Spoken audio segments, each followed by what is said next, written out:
important to have a plan and understand what your goals are. In fact, my camel out there is suffering right now with a broken back. So I actually found Pepe when it was only a couple of hours old, and I'm like, oh, this is a funny meme. Oh my god.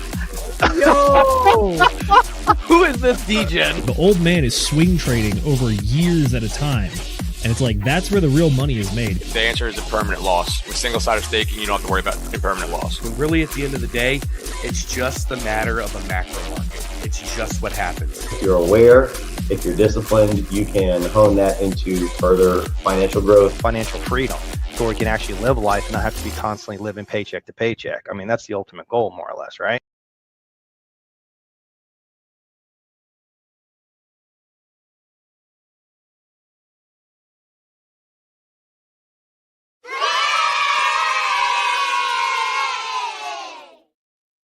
Good evening, ladies and gentlemen, and D-gentlemen of all ages. Welcome back to the Degen Roundtable for our Sunday news show here over on, well, we already said it, but it's the Degen Roundtable. Super happy to have you. We are talking about the thing that we've been waiting for what feels like forever at this point, which is we finally had the Federal Reserve meeting where they did cut interest rates. I know we've only been talking about it since literally this time last year, effectively, but yeah, it's now happened. And we have some interesting data looking at whether we expect more cuts to come into the future or what else do we expect instead. Outside of that, we do have a smattering of news stories for you here tonight. Going to be talking about, Michigan is coming up with a new crypto strategic reserve bill of their own. And we have two new ETFs that have launched, Doge and XRP. And yes, they are live, by the way. So we're going to be looking at the numbers going on there, see what's happening there. And then, yes, as always, we will take a look at the markets, see what's going on, particularly after our Federal Reserve meeting. Because if you were listening to Crypto Twitter previously, you would have expected everything just to go to the moon immediately the second we get a rate cut. But that's not what happened. So we'll get into that tonight. Hello, everyone. I am Zenith. I guess I'm going to be hosting tonight. And I'm joined by my excellent co-host / producer / awesome dude all around, Mr. Will Stevenson. How you doing, buddy? Bro, I'm doing good. I thought that the story of today was going to be the story of the week is that there was a fucking golden statue of Donald Trump holding a Bitcoin placed outside the Capitol. Like that was a pretty cool thing that happened. I'd like literally just scrolled past that as I was looking through all the stuff on like news that's been happening for the crypto week. But hello everybody. Like Zenith said, my name's Will Stevenson. I'm a TV tower climber guy that roams around the States, and in my free time I like to talk crypto to assholes and degens such as yourselves. So yeah, we got some cool news, we got some cool stuff going on. Well, before we do that, Zenith, how are you, bro? What's new and exciting with you? I am doing well. Just getting back into the grind. Like I said, I was gone last week, unfortunately. Well, it was fortunate because some friends got married, so that is always very fortunate. Had fun camping out in Mount Rainier for that. So drove an RV for the first time. That thing was, she was big, and I described the steering as floaty. It's you turn it, and then you have like a half-second delay, and the whole thing just kind of like, ooh. Yep. Like, oh man. Yep. Also, that thing was wide. Driving that through downtown Seattle was a little nerve-wracking. I'm not gonna lie. I'm not a big fan of driving through downtown Seattle in a regular car, let alone in a freaking RV, man. So props to you. I'm right there with you. Yeah, dude. I-5 gets pretty hairy over there, so that's pretty cool. Well, excellent. I've also been gone for the last week. I was up in Toronto with my good buddy Marco. We were hanging out. He was showing me everything going on up in the great state of Kanakistan. And it's funny because like everyone says all these horrible things about Canada all the time, how it's like the taxes are terrible. They got like 40% income tax up there, bro. That's like the baseline. And then they have a 13% sales tax on top of that. So every point of sale, there is no like exception for food. Like those people up there are just getting fucked, man, with taxes. It's nuts. But Marco, like when he took me up to Canada, it was like nothing but good times. He took me to all the like delicious and awesome Italian sandwich shops. We went to all the best places. He just literally showed me nothing but like cool stuff. So I didn't get to see like all the immigration crisis that's happening in there from like Canada bringing in 6 million like Indian, like Canada's a place of 40 million people, and they've recently brought in about 6 to 7 million Indian immigrants just this year. So it's like it's crazy the amount of angst up there, and like stress in the air is like palpable when you talk to the locals. But I didn't experience a whole lot of it, fortunately. It was pretty good, pretty cool, pretty awesome. So if you guys have the opportunity to go up to Canada, you can check out Toronto if you want some awesome, delicious Italian sandwiches. But go to the other parts where it's really cool. Go see the Murder Cube up in Edmond. Go hang out over in Victoria, over in British Columbia, or maybe find your way over to Newfoundland and go hang out with the Bays. And yeah, life is good, man. So we just finished driving back down to Texas, and I am here for the next couple weeks or so. So that's what I'm up to. So yeah, the DGen Roundtable has been an empty place. Shout out to Brendan for holding it down like a week and a half ago on Whiskey Wednesday when we had some guests and things, because like, man, it's been crickets and silence for the most part. So glad to see you all. Glad to be back. Glad to be. One final note though. I know you don't care about this too much, and no one, like very few people are going to care about this as well. But everything. Okay, well, I'm talking about sports ball because hockey season is back on. And my favorite AAA hockey team, not NHL, like the league below that, the Everett Silvertips. They had their first game last night, caught it live, and oh my gosh, the boys put me through an emotional roller coaster. They go down 3-0 in the first period, and then they come back to tie it, take it to overtime, take it to a shootout, and then win in extra shots. Holy and I was like, shit! It's like that is a comeback. Man. That's pretty cool. Yeah. Well, good job for the hockey player dudes.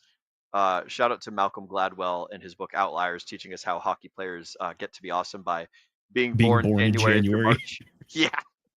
So that's cool, man. Good job for all the sports ball players. Good job for speaking of the Outliers thing, there was a really, like, I thought it was the dumbest thing that they said it on air last night, where they were like, yeah, they just don't let anyone in that's under 6 foot on this hockey team. That's the bare minimum now. And I'm like, really? Like that's the threshold? I think they even made a comment. They're like, oh, 6'2", he's not even that big for this league. And I'm like, what are you smoking? 6'2", he's not even that big. Bro, I'm 6 foot. That's like 6'2" for hockey? That's nuts, bro. On skates too, you look like you're 6'8" pretty much. Ooh, we've got some comments from the folks at home. We're gonna do some chat motherfucking shoutouts, ladies and gentlemen. I'm gonna do something unusual. I'm gonna start from the bottom and I'm gonna read backwards in time because shout out to Mr. Funkmaster Hex. I was in a province over in Saskatoon to watch the Blades win in overtime last night. So shout out to you, Funkmaster Hex. Cheers to you. The Trailer Park Boys, Julian of Hexico and Pulse Chain. We fucking love to see you, Mr. Funkmaster X. We're also joined by Mr. Moonmutt saying, let's go, as well as Mr. J. Zole saying that no one cares. You're incorrect, sir. Everyone cares about it. Kruger Coin has finally caught alive for once. So shout out to you, Kruger Coin. Good to see you, broski. Welcome. Glad that we could have you in the chats with us. Late Funkmaster Hex reminds us that it's a good evening for all these ladies and gentlemen. We've also got a sticker winner, Mr. Marcus72, saying, what up, all? What's up, Marcus72? I hope your sticker... Oh, yeah, your stickers have made it to you. And I also realized that, like, I'm out here in the boonies, and the stickers have been sitting in the mailbox with, like, the little letter thing up. So I've got, like four or five like envelopes of stickers that have just been sitting in the outbound part of the mailbox for like the last month. So I got to take those in town and get them mailed out to you guys. So that way y'all can have some fucking stickers. But good to see you, Marcus. We're also joined by my good friend Josh from the Marine Corps, Mr. Slide 180, who says cheers. Cheers to you too, amigo. I will cheers you with my delicious and nutritious Vladimir Putin mug. It was such an excellent and awesome gift to me from my good friend. We're also joined by Amber Simon, who says, hello, Degens. Grateful to be here with you all. Happy Sunday fun day. Happy Sunday fun day indeed. We've got Mr. Moonpilled Rational Optics also coming in saying the money printer is firing up. Yes, 25 points. The money printer's firing up. We're going to see how it goes. And then, as always, we've got Mr. Ken Turian54X coming in 1 hour before the show, nice and early, saying, what's up, Degens? What's up to you, Ken Turian54X? And that, ladies and germs, concludes the fantastic and awesome chat shoutouts. Thank you all for joining us. You're all freaking awesome. And those of you, the 5 of you that are watching over on Twitter, y'all are pretty cool too. I think that you guys can do chats on Twitter, but you have to open up a special dialogue box, which is kind of like confusing and convoluted to do. But good to see you all. Welcome to the show. And yeah, what are we talking about tonight, Mr. Zenith? Other than obviously, Donald Trump having I don't know if he made it or where it came from, but this statue is pretty freaking funny. Before we get to our news thing, I'm gonna go ahead and just do a quick little share screen for the folks at home. Take a look at this beauty. So this is from 3 days ago. Let me see if I can open link in a new tab. Open image in a new tab. There we go. Oh, wow, that's tiny. 250 by, where's a nice big old, there we go. Look at that. Look at that. 1080 by 1080. Open image in new tab. Switch to this tab instead. Oh, beautiful. The golden statue is a tribute to President 45 and 47, Bitcoin President DJTGST. So there you guys go. A golden looking statue of Donaldo holding a Bittery coin. I will say, whoever planned this, they're freaking hilarious. I don't think this is an official statue, but that's quite funny, and that brought a chuckle to my face when I saw that was the that was something that had happened recently. That is a good one, though. I like that. Mm-hmm. It's always fun seeing people do cool things. Yeah, it's like the crypto space it's mostly financial gambling and stuff, but occasionally there's like cool little IRL things like these little hex tablets get sent out, and then some people go and they sell them for like $150, and then whoever bought them turns around and sells them on eBay for like $2,000, and then the fucking dude's like, I fucking lost out on the 10x. That shit was hilarious, man. So a lot of cool things happening in the crypto space. This crypto space definitely has two very extreme ends, which is you either have like the very heavy TradFi financial types, which I guess I try to purport to join that camp every once in a while, like we're going to do later today. But then the other side is also just like the most Gen Z, Zoomer, brain rot, meme coin, shilling meme. Like it's deep on that end too. Yep. It gets real deep. So seeing the merge of the two is funny to watch it. It kind of come in where you watch Jerome Powell and then you flip over to some guy wearing like a Flava Flav clock and shouting about this NFT pet rock thing. It's like, oh my gosh, that's whiplash. Yeah, man.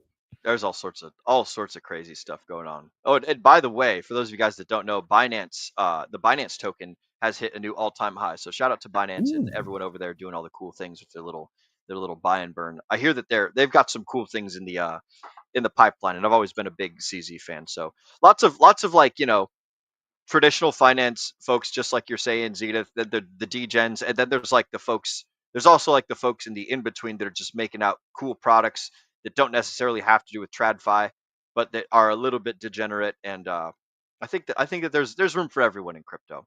So we're always definitely happy to see it. What do we plenty of space, plenty of gains.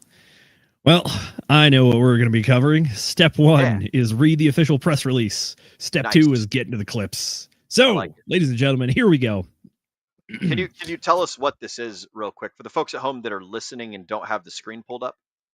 Yes. So this is one of the documents that gets released every time there is a Federal Reserve press meeting. So the FOMC, Federal Open Market Committee, that is where the Federal Reserve gets together and makes a decision on what to do with interest rates in an attempt to meet their dual mandate of stable prices and full employment.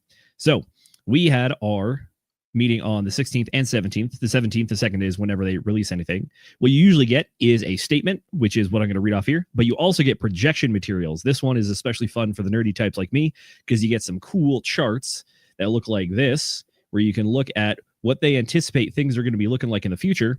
And this is all the little dots on here. Those are all the different 19 people that actually provide input on where they think things will be or where they think interest rates should be.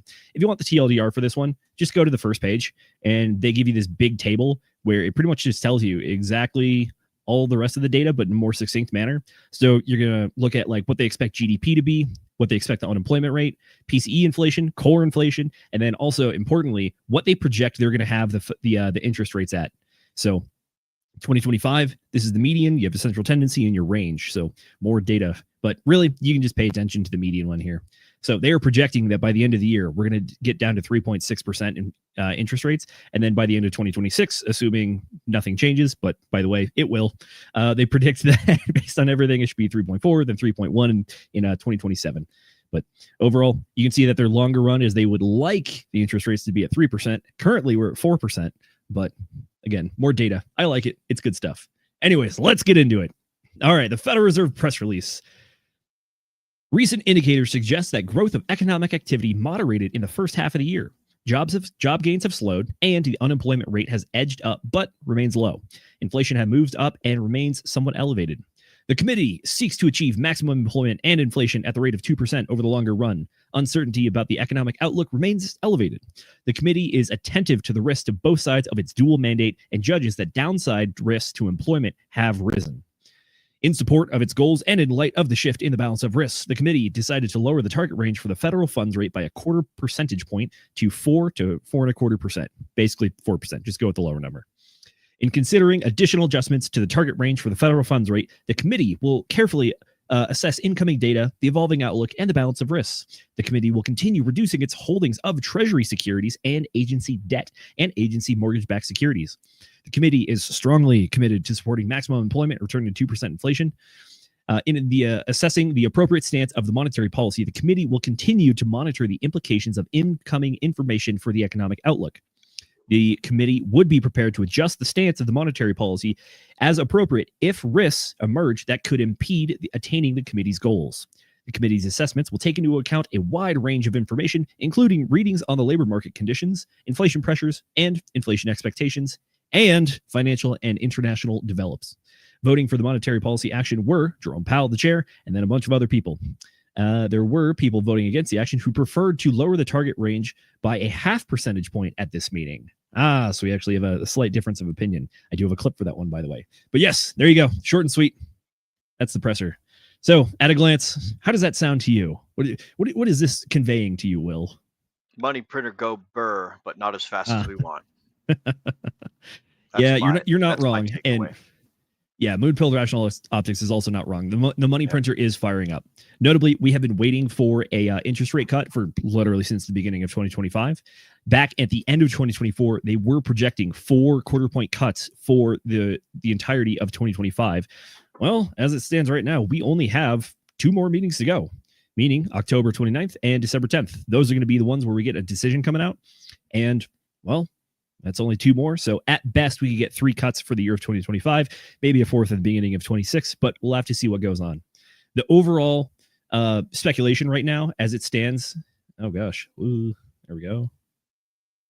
Thank you, Twitter. The overall expectations, as it stands, is that people are expecting another rate cut in October as well. And a lot of the other people are also expecting another rate cut in December. So that's going to be people like JP Morgan Chase, Goldman Sachs. Those are the folks that have already come out publicly, even before this meeting, and said that they expected 3 quarter-point cuts for the rest of the year. The other narrative that we did not see happen was the 0.5 point cut. So a quarter point is the lowest amount you can cut. They pretty much go in quarter-point increments, but you got the smallest cut possible. People were maybe hoping for something larger to get more of a kickstart. But as it stands, it looks like the market has largely just factored in this quarter point cut this whole time since we originally started getting some of the jobs data revisions back at the end of July. And that was unfortunate timing because they had a press conference or a Federal Reserve meeting literally 2 days before that data came out where they were like, oh yeah, no, jobs look fine. And then 2 days later, oh God, jobs do not look fine. So that's what we get. Outside of that, let's get into the goods. So, yes, Jerome Powell does a press conference every time there's one of these things. The questions range from good to bad to weird sometimes. I want to say back in, oh gosh, when did the Barbie movie come out? Was that 2023 or 2024? Oh, man, I want to say 23. There was Barbie. legitimately someone that asked Jerome Powell if the Barbie movie is stimulating the economy. I think they also March asked if 23. Taylor Swift was doing the same thing. Mm. But I will say overall, yes, I've gone through the whole thing, scrubbed through, found some good quotes for you. Don't worry, there's only 4 pages of notes today. So, it's a light day, if you will.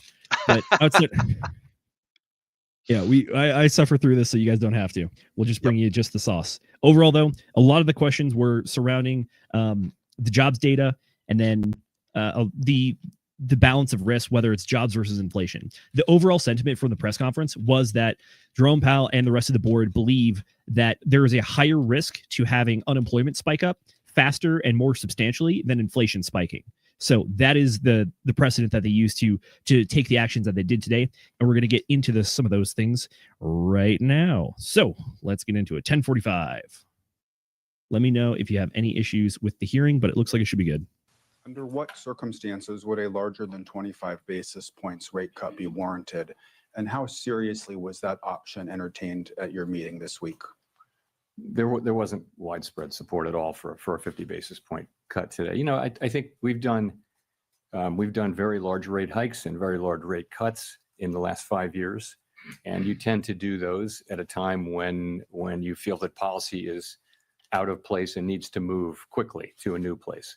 That's not at all what I feel certainly now. I feel like our policy has been doing the right thing so far this year. I think we were right to wait and see how tariffs and inflation and the labor market evolved. I think we're now reacting to, to the much lower level of job creation and other evidence of softening in the labor market, and saying, well, those risks are maybe not fully balanced, but moving in the direction of balance now. And so that warrants a change in policy. There you go. So the answer is we need to take action, but not drastic action. Will, what do you think? Does it would appear to you that is the correct way to go, or you think we might need to give it a little more kick in the butt to get things going? Honestly, in the direction? What I think is irrelevant, because it's not going to make a damn difference. But like, I don't know. I will say that Jerome is probably smarter than me because he's up there on that podium and he knows the right things to say and he's got the job and I don't. So I will say, if I was in his position, which I'm not, I would be, going balls to the wall with the money printing, because it would benefit me personally, and I'm very selfish and solipsistic in that manner. So I want my bags to pump. I want the money to print. That's the only thing that they seem to be good at doing, is either print money or not print money. They've got like two options, and they spend all day long and months and like poring over data and statistics and lying to us about numbers and then reframing those numbers and then fudging them up and then giving them back to us and all being like, yes, this, that, or the other thing, all for just a big either on switch or off switch when you roll it out to the end of the day. So I would do things differently. I would print more money and I would say this whole system's fucked. And if I had the power to, I would just remove the Federal Reserve and I'd be like, all right, no more of this silliness. We're going to do it the old fashioned way, where you just have like whoever wants to make a kind of money can make a kind of money, and whichever one's the best, the market will decide. That's like the whole pirate money ethos, the whole Bitcoin ethos, that's where the dollar, the original dollar came from. Was I can't remember what book we read where they described like where the original word dollar came from. Some Dutch guy named Thaler, who made the best certificates of deposit for the gold that he had in stock and always paid people well. But anyways, all that to say, I would get rid of the Federal Reserve and the money printing system. And I would pump my own. And if I couldn't do that, then I would pump my own bags by printing the money. All right. Understandable. What would you do, Z? What would I do? Yeah, what would you do if you were in Jerome Drum's position? Probably would have cut rates already. Definitely earlier in the year. So I'll do my best Jerome Powell impression here, which is that Jerome Powell cares about what he calls R star, or the neutral rate. It is this like theoretical imaginary rate where you set the interest rate and it's perfectly balanced, so it's not overly restrictive or overly eased. And that's what you go for. I happen to think that I probably would have taken a little more drastic action both directions, because remember, before this, we're coming out of like the great inflation crisis of like 2022 and 2021, pretty much, where we saw legitimately 10 and 11 and 12% inflation for year over year for about a full year there. And that really, really kicked people in the butt when it comes to personal finances and stuff. Since then, it did drop down to like 4%, and then it slowly dropped down to like 3. And even just recently, we got below 3 and have actually seen consistent like 2.4, 2.7% numbers. So what I would have done differently is I probably would have kept it higher for longer previously. And then I also would have started cutting once we actually like saw the effects of inflation being tamped down, but also at the same time, it's a counterbalance, which is that anytime you have high interest rates, inflation is going to go down, but it means the cost of borrowing money, which businesses do to operate, means it's more expensive to borrow money, harder to do. Therefore, there's less investment, less risk taking, less job creation, that kind of stuff. So then we would actually see job unemployment go up. And at that point, that is the indicator, in which case you got to start easing that interest rate to help allow for this stuff to go. But overall, I know the common criticism for Jerome Powell is that he's usually a little slow to do things and very incremental as well. We saw a bit of a different Jerome Powell during the inflation stuff, just because that was such an issue. He was like, okay, yeah, no, it's time to really kick this into high gear. So they did it. But since then, he's back to kind of old Jerome, which is we're a little slow to react. We're going to take in as much data as we possibly can. We're only going to make light touches here and there, not to try to crash anything. But to your comment earlier about data and how you think it's all lies and it's terrible. I have bad news for you about this clip. Then here we go. Chairman, Oh boy. From Fox Business. So we saw the preliminary benchmark revisions down 911,000. The revisions for June were the first negative revisions we've seen since December of 2020. How can the Fed base important decisions on rate and what to do with the interest rates on data that seems to be, as you've called it in the past, noisy? So on the QCEW, the revision that we saw. Real quick, by the way, when they're talking about revisions, what they're talking about is that there's a government agency that gives an estimate on how many jobs they estimate to be added or lost to the economy, and it gets revised over the course of like 2, 3, 4 months as they get more accurate data, because the original is just an estimate, and then they actually correct it. Over the last few months, we've seen a revision gone that is effectively over the course of months overestimated about 900,000 jobs that they thought were added to the economy that were not actually added to the economy. So that is one of the big triggers here. That's what they did, is they lied by a million.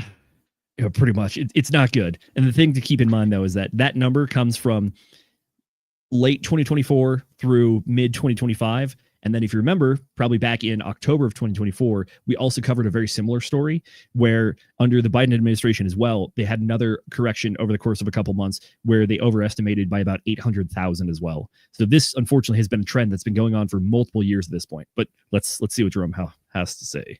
So it was almost exactly what we expected. It was amazing how close. The revision that we saw was almost exactly what we expected. It was amazing how close the expectation was. So, and the reason for that is, for the last bunch of quarters, there's been almost a predictable overcount, and I think the Bureau of Labor Statistics really does understand this, and they're working hard to fix it. It's got to do, of course, it has something to do with low response rates, but it's also got to do with what's called the birth-death model, because a good amount of job creation happens around new companies and how many go out of business, how many are founded. And it's just really hard. You can't survey for that. You've got to have a model that predicts that. And it's quite difficult to do, especially when the economy is undergoing big changes. So, and they've been working on that and are making progress on it. But the data we get is still well good enough for us to do our work. To the extent we have issues around data right now, it's about low response rates. That's happened all over really. Response rates are just lower to surveys now, both in and out of the government. And it's no great secret. We want higher response rates, and we need those to have, less volatile data. And the way to get that is to make sure that the agencies that collect the data have sufficient resources to drive higher response rates. It's not a complicated problem, but that's what it takes. It's not a mystery. That's what it takes. The other thing I'll say, Edward, is in the case of the job creation, the response rate is quite low for the first month, or lower for the first month. By the time you get to the second or third month, you're still collecting responses for that last month, for that prior month. And you get to the place where the data are much more reliable by the second and certainly the third month. So it's not that we don't get the data, it's just that we get it a little later. But for the benchmarks, if that holds, it's 51% of the jobs that we thought were there weren't really there. Shows a weaker job market coming. If you had that information, would it have changed your mind related to where the interest rates should be? Should there have been a cut earlier? We have to live life looking through the windshield rather than the rearview mirror, as you know. And all I can tell you is we see where we are now, and we take appropriate action. And we took that appropriate action today. I got a better analogy. Instead of looking through the rearview mirror than the windshield, how about we don't cover up 51% of our windshield with bad information? And look, I take it all back. I should not be applying reason, logic, justice, and truthfulness. Like those are not attributes.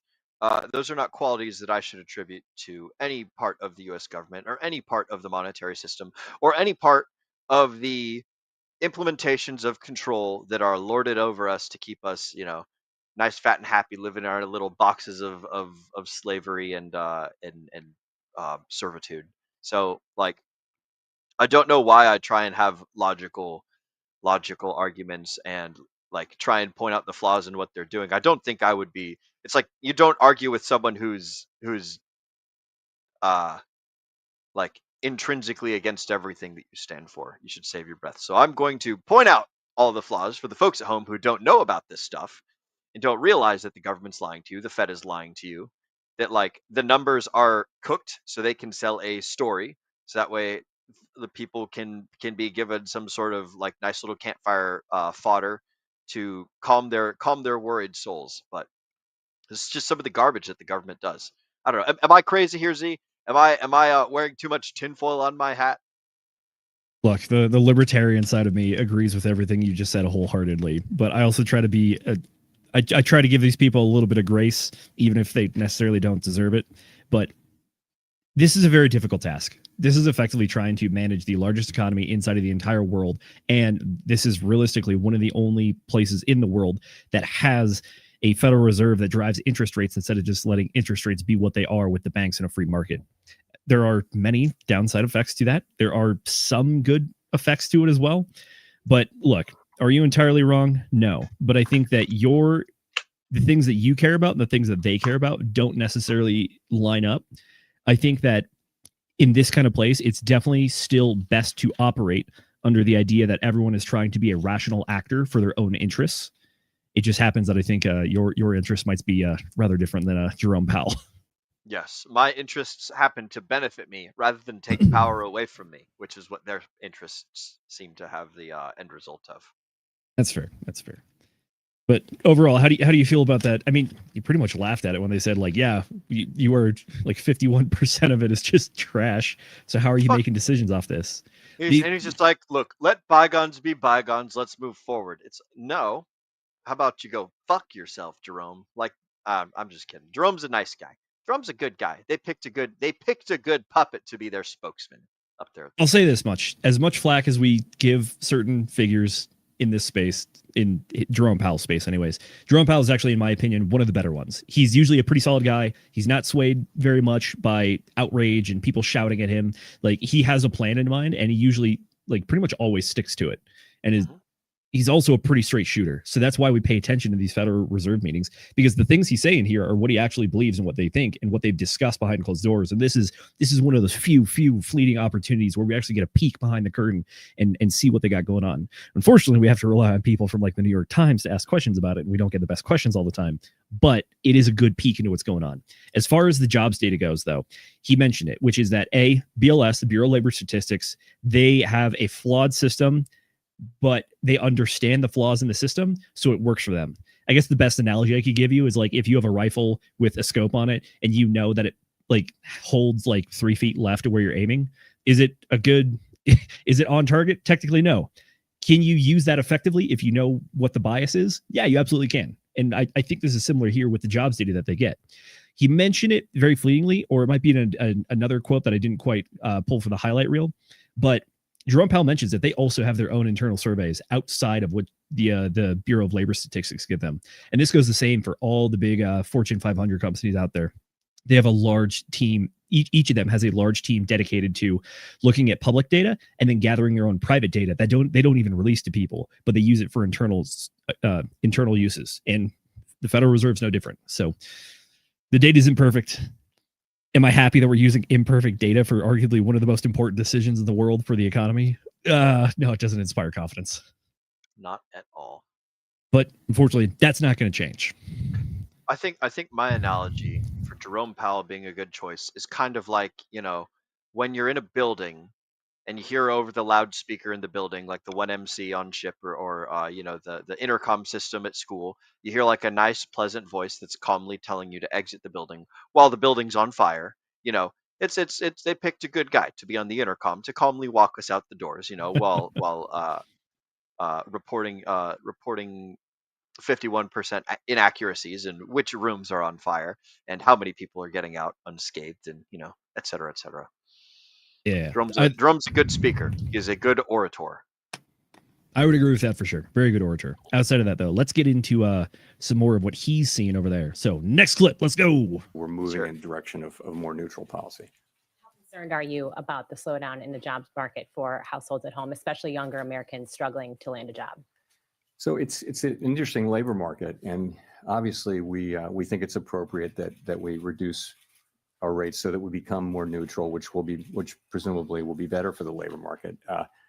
You see people who are sort of more at the margins, so kids coming out of college and younger people, minorities are having a hard time finding jobs. The overall job finding rate is very, very low.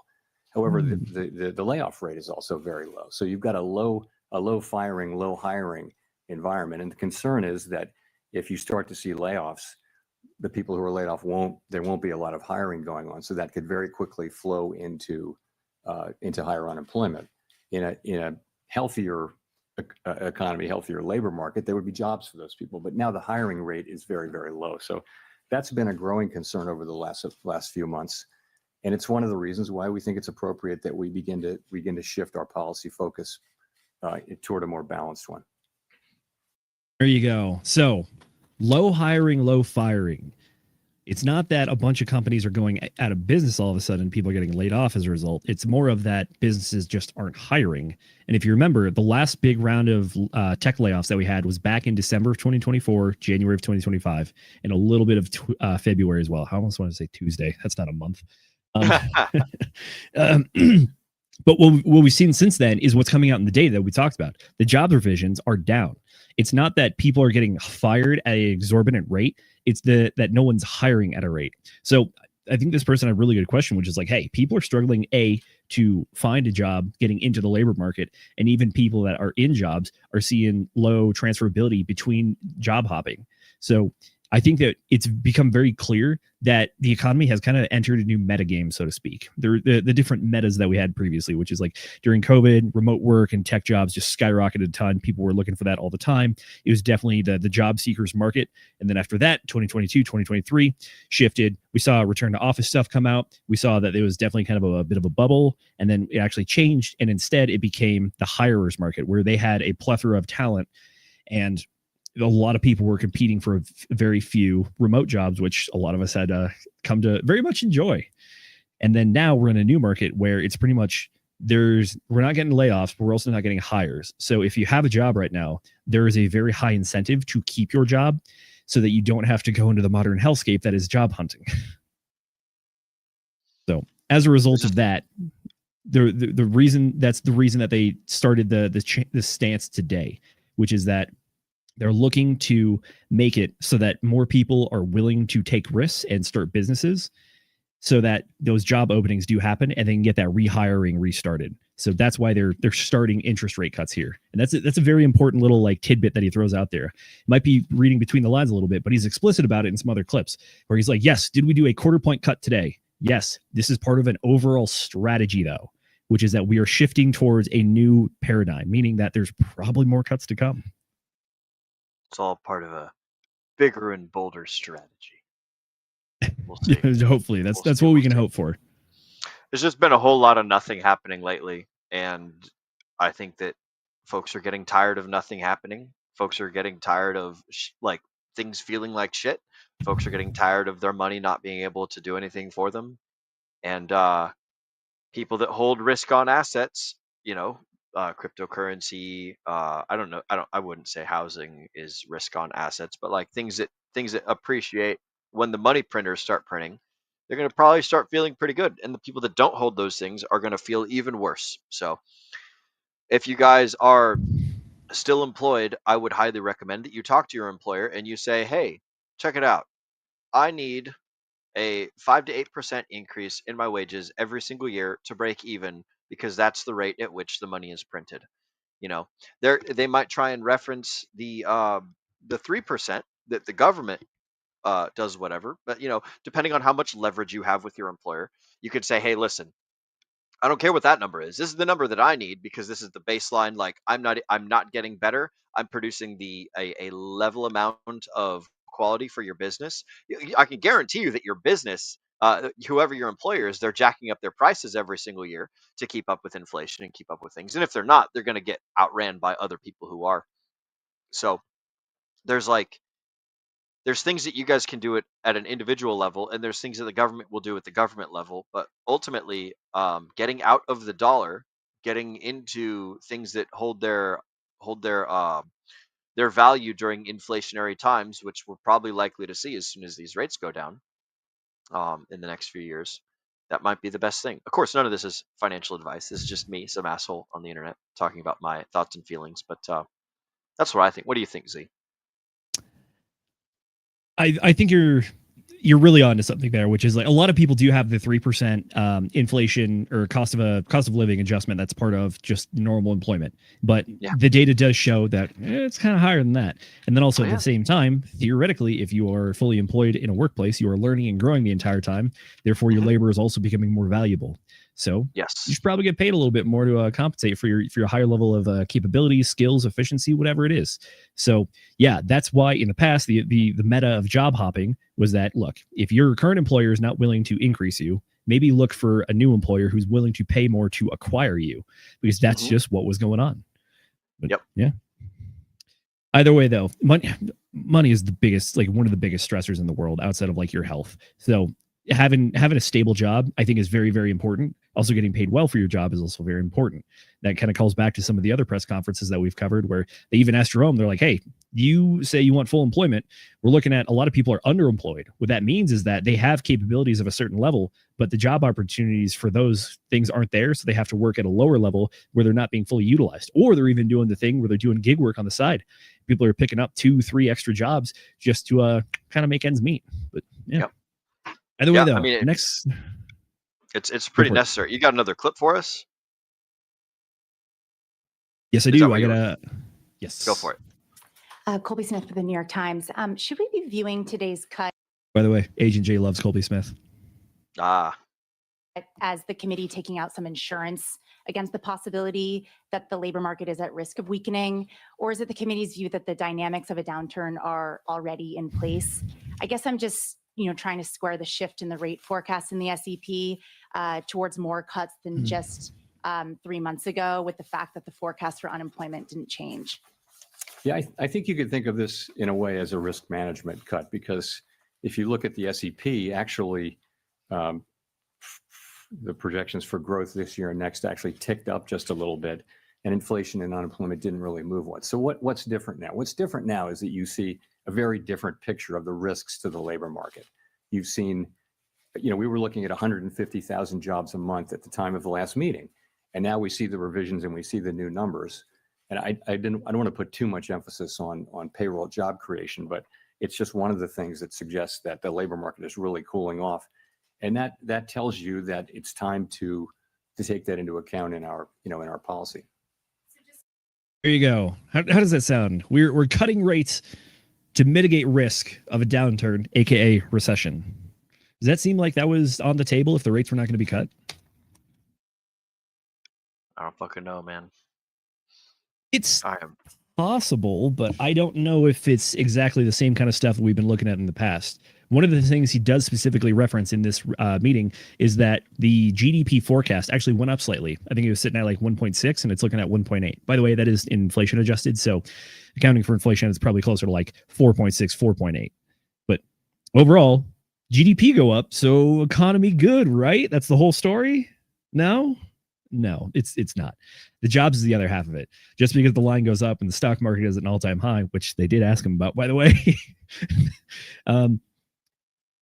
The economy is made of people, individual actors. To give a call back to when we did Wealth of Nations and Basic Economics, it's the idea that an economy is really, it's not just like this thing that exists. It is just pretty much the nickname that you refer to the actions of individuals interacting with each other, but you group them all together, and that's how you get the economy. It's a bunch of condensed relationships where people trade one thing for another.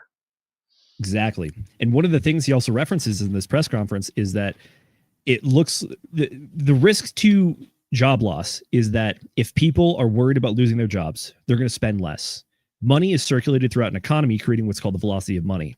When the velocity of money goes down, what it means is that there's less money going around, so it's harder to make money. So if you can keep the velocity of money high, it means that more people are touching it and doing more stuff with the same money that just keeps trading hands. So the downside risk that he's referring to here is that if we get to the point where the job market is bad enough, it's going to affect spending habits. We're already starting to see a little bit of it. Consumer spending is down slightly, but that's pretty much it right there. And that whole velocity of money thing is why credit card fees are so like crazy is because every single time you use a credit card, that's a nice little 3% on that transaction, 3% on that next transaction, 3% on that next transaction, and it all adds up. And when people are getting taxed one way or another, whether they're getting taxed by inflation, they're getting taxed by credit card fees, they're getting taxed by the government, they're getting taxed by, I don't know, mafia cutting their fingers off or something. Like people aren't spending their money in the same velocity. And so what's that graph called, Zenith, where it talks about like the more money you take away from people, there's like a Zenith The Laffer curve. the Laffer curve, yes, where it's like you can tax too little and you can tax too much, and then after a certain point, it's like everything means nothing and it all goes to shit. So that's a good visual. I think if you guys don't know about the Laffer curve, you guys should definitely check that out. There it is. Let's see. There it is. Beautiful. Can you describe this to the folks at home who are listening? Yeah, so the Laffer curve, I want to say it came out in like the 50s or 60s, but it's the idea that there is a theoretical optimal tax rate to charge people, and this takes into account human psychology. So you can either tax people nothing, or you tax people 100%, or everything. At either end, you're going to be making no money because you're either charging no taxes, or you're taking everything so people have no incentive to work, therefore nobody does work. So there theoretically is an area where you are undertaxing or overtaxing. If you're overtaxing, it disincentivizes work, meaning people work less. Therefore, you're trying to take too much of a shrinking pool. Versus the other side is kind of just like missing out on gains. It's like buying Ethereum and then selling off your entire stack before it hits all-time highs. That's kind of the analogy here. It's the so the red, like for those of you guys that can't read this, the red is the second half of the curve, which is anything that is past the point of maximized revenue. And that's where you're like disincentivizing people to work hard in order to make money because you're taking too much of it away. If it costs too much for me to go out and manipulate resources around the world with my own hands, that I'm just getting robbed, then I'm just going to stop producing. And when I stop producing, then I stop earning money and other people stop having product. When other people stop having product, then they're like, oh, fuck, I need, this, that, or the other thing. And so there's just this big circular flywheel where it decreases revenue, it decreases productivity, the whole country's GDP goes down, everyone goes to the shitter, everyone complains, the Great Depression start, yada yada yada. Conversely, in the green side of the zone, on the left hand side of the chart, it's the growth maximizing point. When the taxes are so low, call it what you will, whether you want to call it taxes, whether you want to call it fees, whether you want to call it inflation, basically the amount of money a person gets after they do a thing, right? With their gross revenue, when that gross revenue is high because the amount that they're losing is low, then they're encouraged to do more stuff to scale up their production to get even more capability, which then in turn produces more revenue, which you can then, like, without changing the taxes, you just get more stuff. So I did a terrible job of explaining that, but there you go. That was pretty good. I like. Look at the visual. Yeah. One of the main things here, the takeaways about the Laffer curve, is that there's no hard number about what that tax is. Again, this is something that relies on human psychology, or again, the idea of people being rational actors in an economic space and trying to maximize their self-interest. So because of that, everything else going on inside of your economy, your culture, your country, whatever it is, that will affect this theoretical point. Again, there's only one way to figure out what that is, which is you got to set a rate and then see if it went up or down. But yeah, that's pretty much it. I do have one final clip, and then we can end the Fed talk and start talking about some juicy markets. All right, here we go.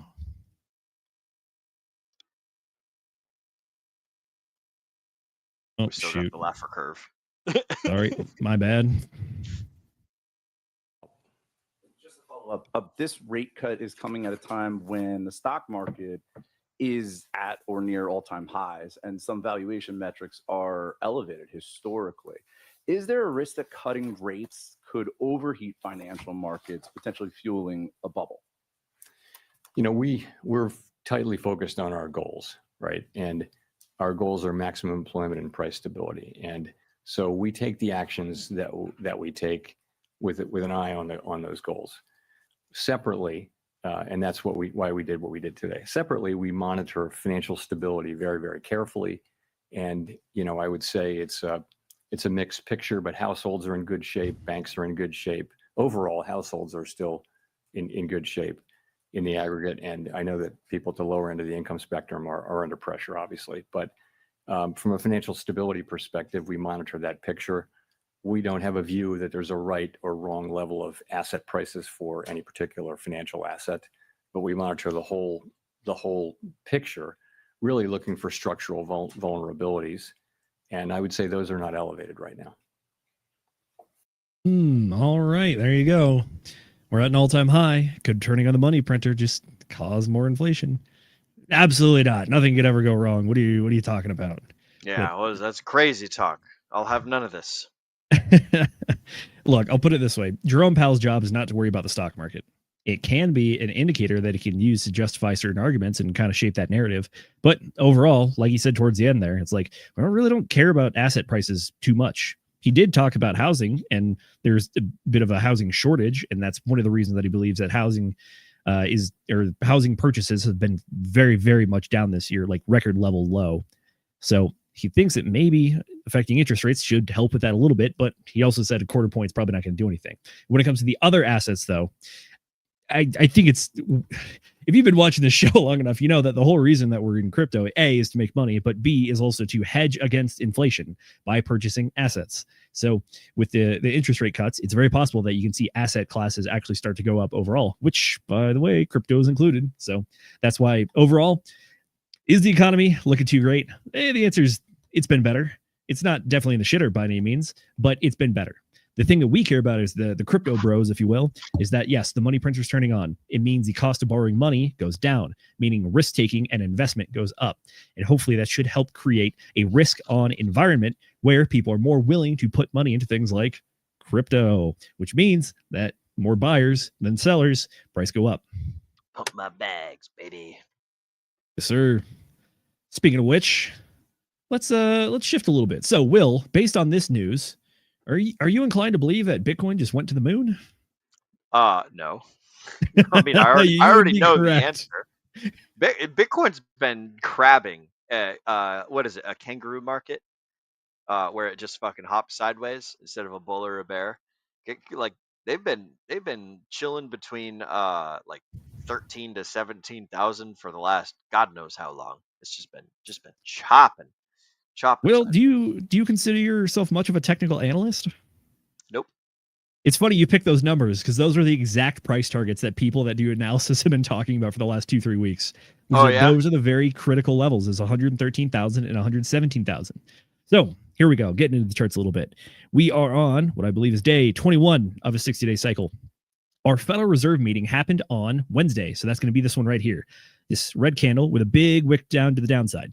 After that, next day went up, and then we've come down, and we're still going slightly down. But we did get all the way up to about 117,900, and then we haven't dropped below 114,000. So that magic 113 number that you talked about, that is what we believe to be a current support level, and that is shown by this, and this, meaning that in these periods, it went up there, tested, came back down, and then came back up finally as we broke through it.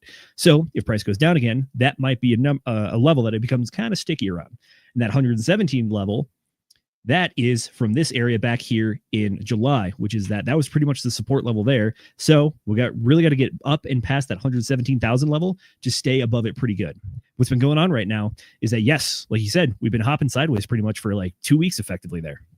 But what I believe is some good indicators is, first and foremost, our moving averages. That's going to be these colored lines, the yellow, orange, and red. Yellow is our 20-day moving average. Orange is our 50-day moving average. Red is our 200-day moving average. Those are indicators of momentum for different time frames. So we're back above the 20-day moving average. We're back above the 50-day moving average. And it looks like our 20-day moving average is about to get back above the 50. What that would be an indicator of is that price wants to move towards the upside.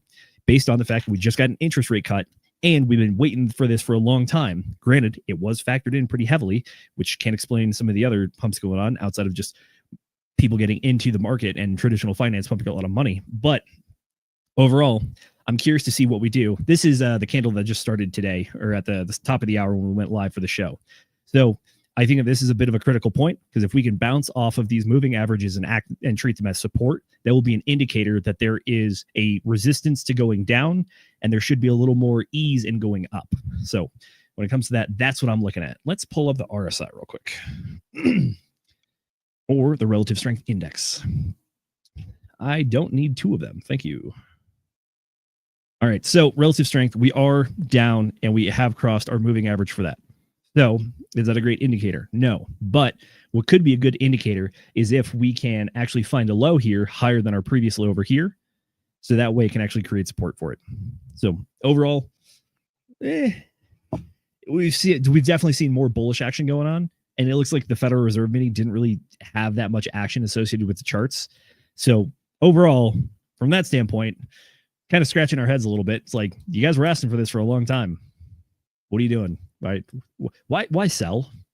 Why sell? We're chopping, man. We're chopping. Who knows? There's a lot of people are saying, "Oh man, it's the end of the cycle." Oh man, blah blah blah blah blah. You know, there's folks are just getting angsty. It's like you can do what you want. Sell, buy.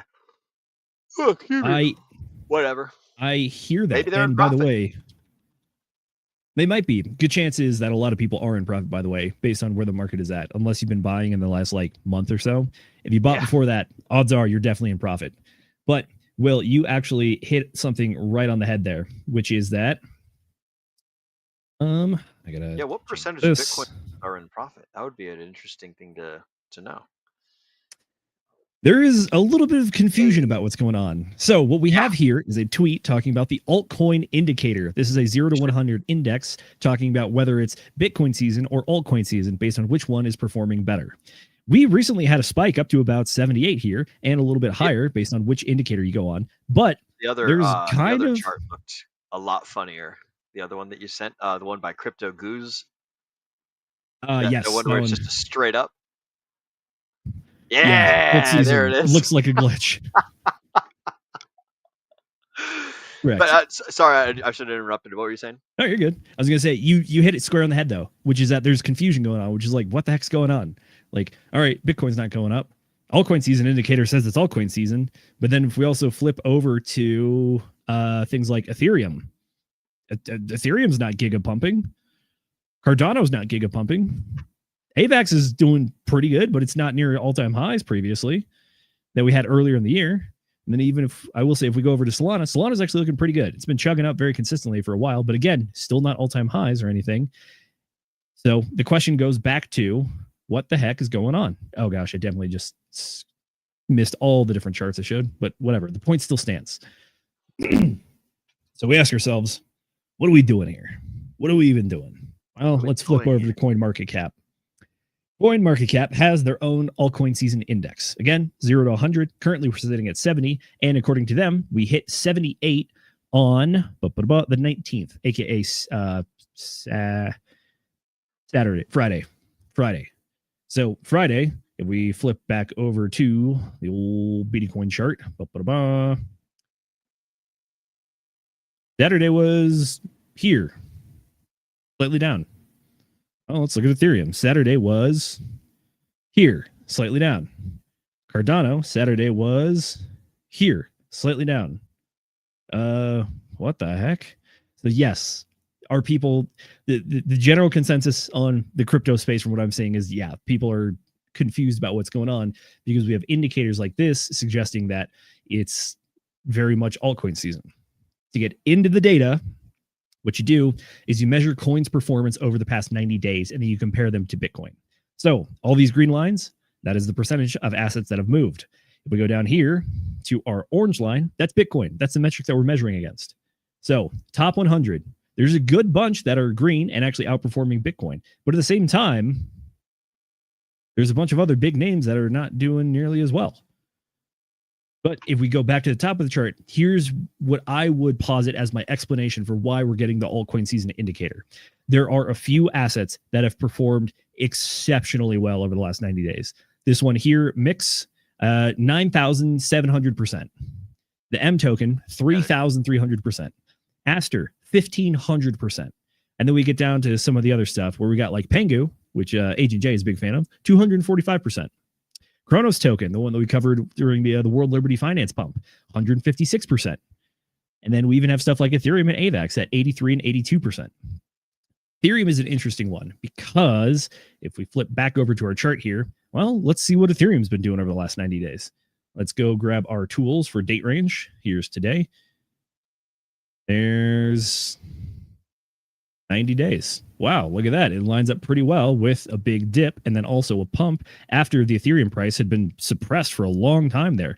If you remember, we talked about this previously, is that Ethereum was heavily shorted for a long time. And only in about April did it finally kind of break out of that trend and escape the grip of the shorting market when people started buying super heavily, like Bitmine and SharpLink Gaming. So when it comes to like stuff like Ethereum, yeah, that's why you get the performance that you do.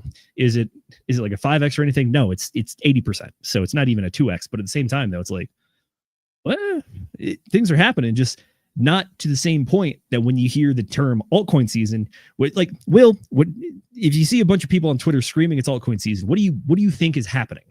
I think there's fucking craziness going on, and that everyone's like jumping out of their chairs, ripping their hair out. Everyone's talking about all the crazy cool things, and it's just a whole lot of nothing. It's like there's silence in the streets, and perhaps I'm in a thought bubble that is nothing but pain and pain and depression. So that could very well be true as well. But like, you would think we would be hearing about how crazy awesome the altcoin season is from the larger influencers and things. That's true.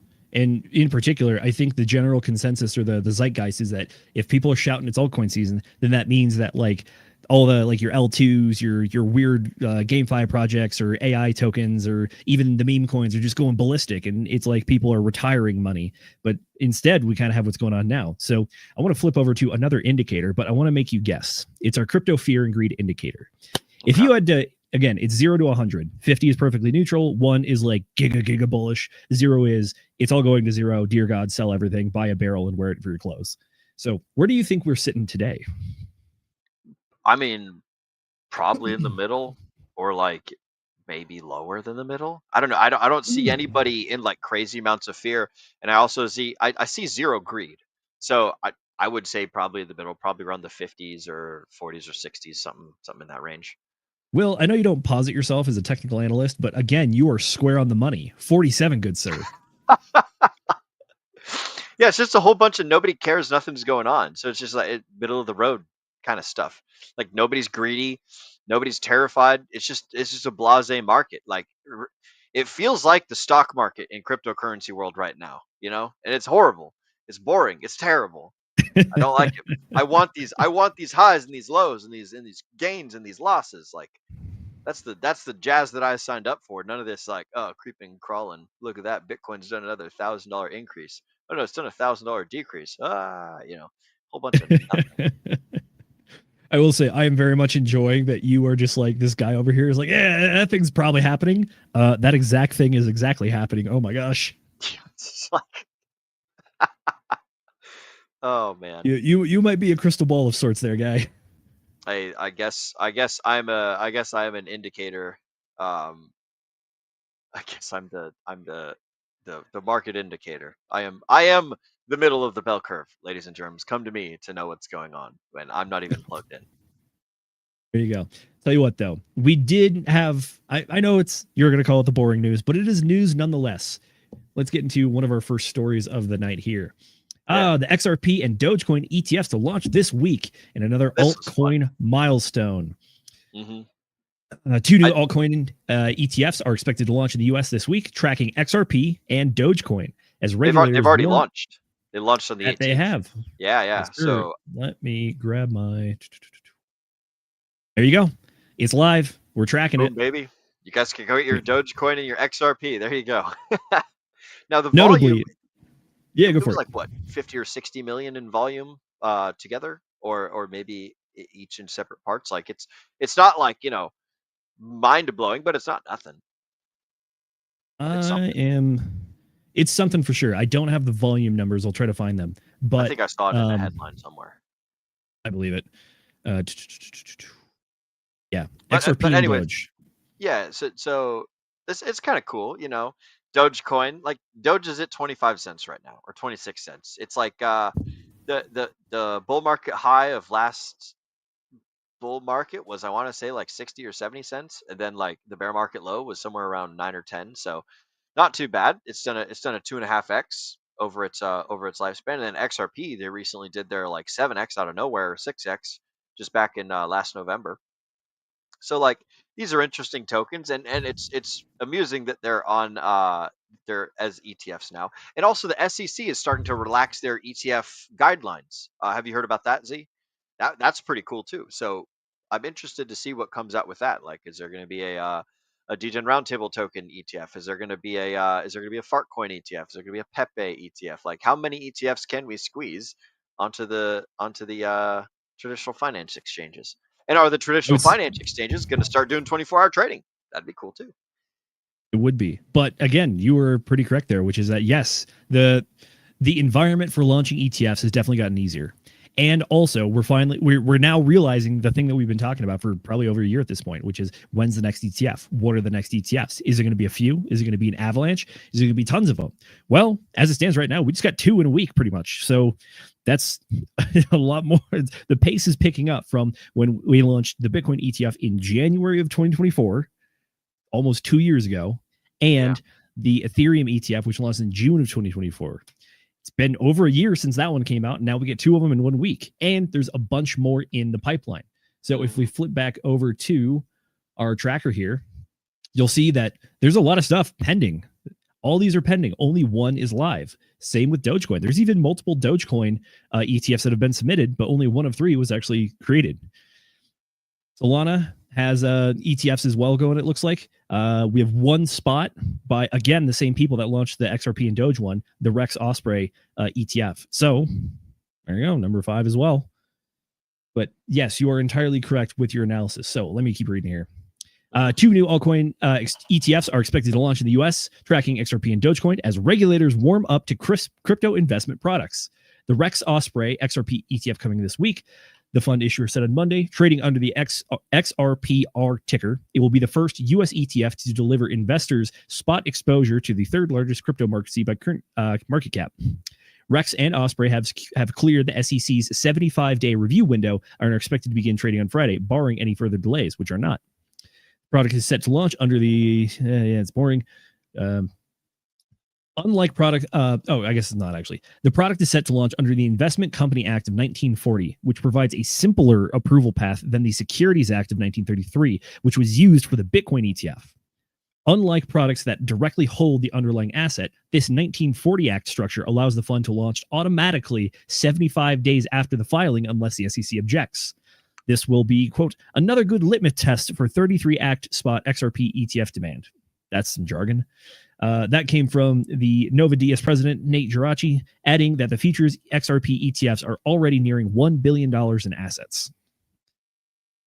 So there you go. There are new alternative ways to get ETFs to the market. And as we've seen, we have new leadership at the SEC that is a lot more crypto friendly. So if one of the ways that you do that is that you automatically launch 75 days after filing, unless the SEC objects, would you say that this SEC is going to be objecting to more or less than the previous SEC? Well, I will say that there's probably going to be more volume. And with more volume will probably come more numerical objections, but I would guess that the total percentage of objections will be down. That's my thoughts. I would largely agree as well. Yeah. Yeah. Under Paul Atkins and the new SEC, which they are still doing all of their crypto roundtables on like a monthly basis, going and talking to people. And we're still waiting to hear more from them about how they want banks to incorporate cryptocurrency into what they do. Yeah.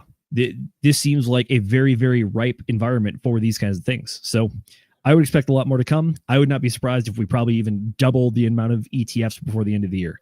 Yes, is that a bit of a bold prediction? But it's not that bold saying that we can get 5 ETFs approved in a little over 3 months. I don't think that's too crazy. It's pretty nifty.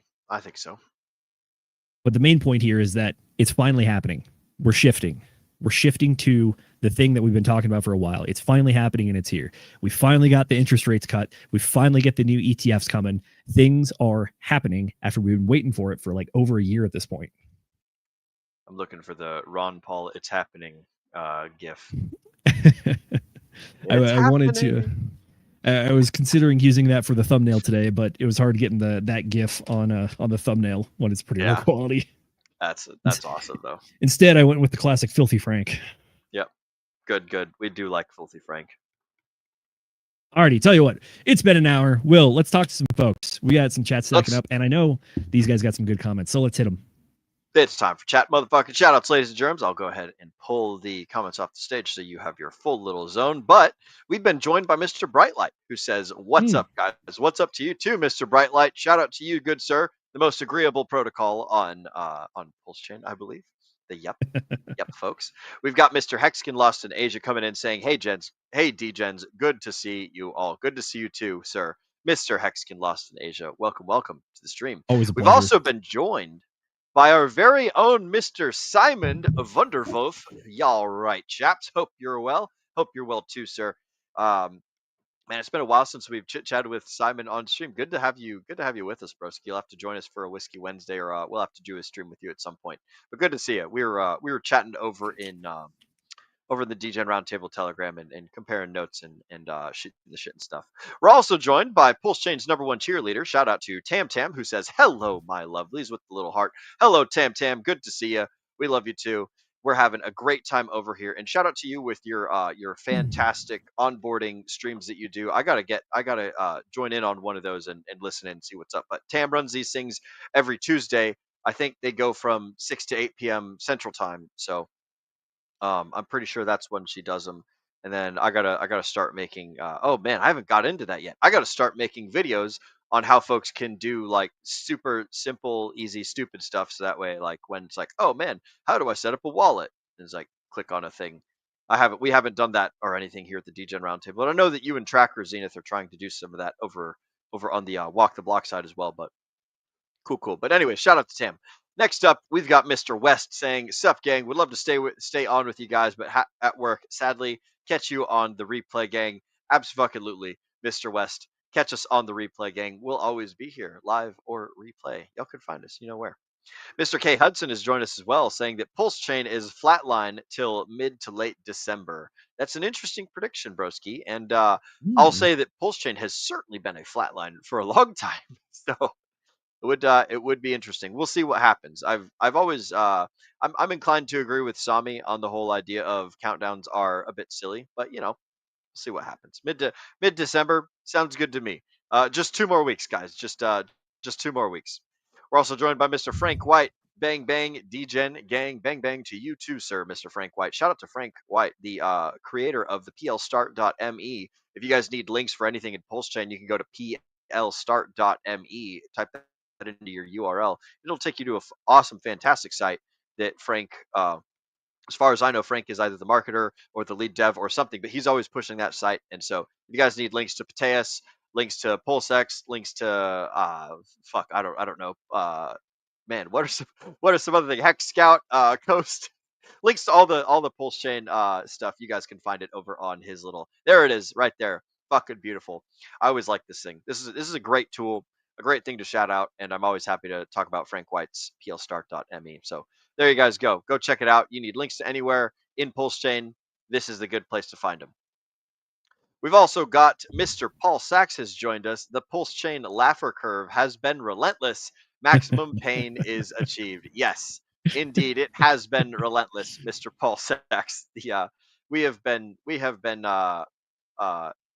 taxed in the price and in the patience. And good golly, whoever's still around, like, you guys got my respect. So there you go. Good to have you though, Paul Sachs. We're also joined by Mr. Moondog, who is saying love and light to everybody, I'm pretty sure, in his heart, whether he's typing it or not. But he's also got an interesting point here. You start a business in Nepal, get voted in as prime minister via Discord. I mean, your parliament building might be in flames, but true story, it is happening now. Yes, Nepal went through a regime change because they were cracking down on social media and stuff for the youths, and they were just like, you know what? We're not going to take it. And there was this content creator guy who was like doing follow me on my blog in Nepal, and he just like turned into an on the ground reporter, like a gonzo reporter doing. That guy is the best story, and probably the best source of news for the whole Nepal thing. But the story is that he was just a guy that was he's just a travel vlogger. He was passing through Nepal because he had to go to another country to pick up like his motorcycle or something and then ship it. And then he got kind of stranded in Nepal when the whole thing started. And then like videos of just like him running around. I think one of the famous ones is like, he's like, oh, what's going on here? And then you see like an explosion or something. He goes, oh, bollocks. And then just starts shuffling off with a bunch of other people.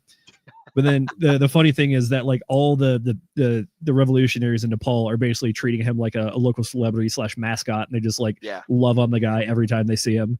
And they're like mid revolution, and they stop, wave at the camera, be like, "We love you," and then they get back to throwing the Molotovs. That's so cool. Wow, yeah. Shout out to that guy. I wish I knew his name. But yeah, he's in it. He's in it now. He's in it to win it. So maybe they'll erect a statue of him holding a camera and make it gold and put that up on the White House steps too. So that's pretty cool what's going on over in Nepal. And also, Moondog had another good point. Some alt season indicators: green candles big enough to support the Lambo rental pictures, and also female attention to crypto. So those two things have not like been growing spicy high. We've not been hearing of the taxi drivers telling us about their newest coins. Although I will say, a friend of a friend is selling his Porsche to go buy, or taking a loan out against his Porsche to go buy Chainlink. So that was pretty interesting to hear. It's like, hey, we're just gonna throw 100 G's into some cool coins, and I'm like, oh hell yeah, bro, Link Marine. And he's been in Chainlink for a long time, but he's like, yeah, it's time to double down and put some more in there. So I thought that was really cool too. A dude that I didn't know left from right, and then he just all of a sudden starts talking about a cryptocurrency that I'm peripherally aware of, and I was like, oh yeah, good shit, broski. So lots of cool stuff happening, and yeah, so that's what we've got for the chat shouts. Oh, and also Tam thanks us. Absolutely, Tam. We always shout out the people that are doing the work and the folks that are doing the excellent things. Yeah, please plug your stuff in the chat. Help us make sure we get your time right, because we want to make sure we get that one right. Yep, absolutely. I'm pretty sure that it's Tuesdays. Oh no, I lost Zenith. I am running the show solo. Everybody. Now that the mice are away, the cats will play. Oh, we've got Zenith. He is back, baby, and better than ever. You did the ate up all the memory. Oh, that's funny. But yeah, I'm pretty sure that Tam's show is from 6 to 8 p.m. Central Time, CST or CDT. I don't know which one we're in right now. On Tuesdays, so you guys can check it out over on Twitter, and that's where she runs the spaces, and that's the stuff. Yep, there we go. Yes, sir. Tuesdays from 6 to 8 p.m. Central Time. So that's what you guys got. It's gonna be cool. It's gonna be awesome. So check it out. 2 days from now, we'll see what's going on. True. Yeah. And that covers the chat shoutouts. Yes, but our good buddy over there, Moondog, mentioned the green candle indicators. You mentioned it previously, which is some people are questioning whether or not the top is in. And well, here's your weekly dose of, are these top signals?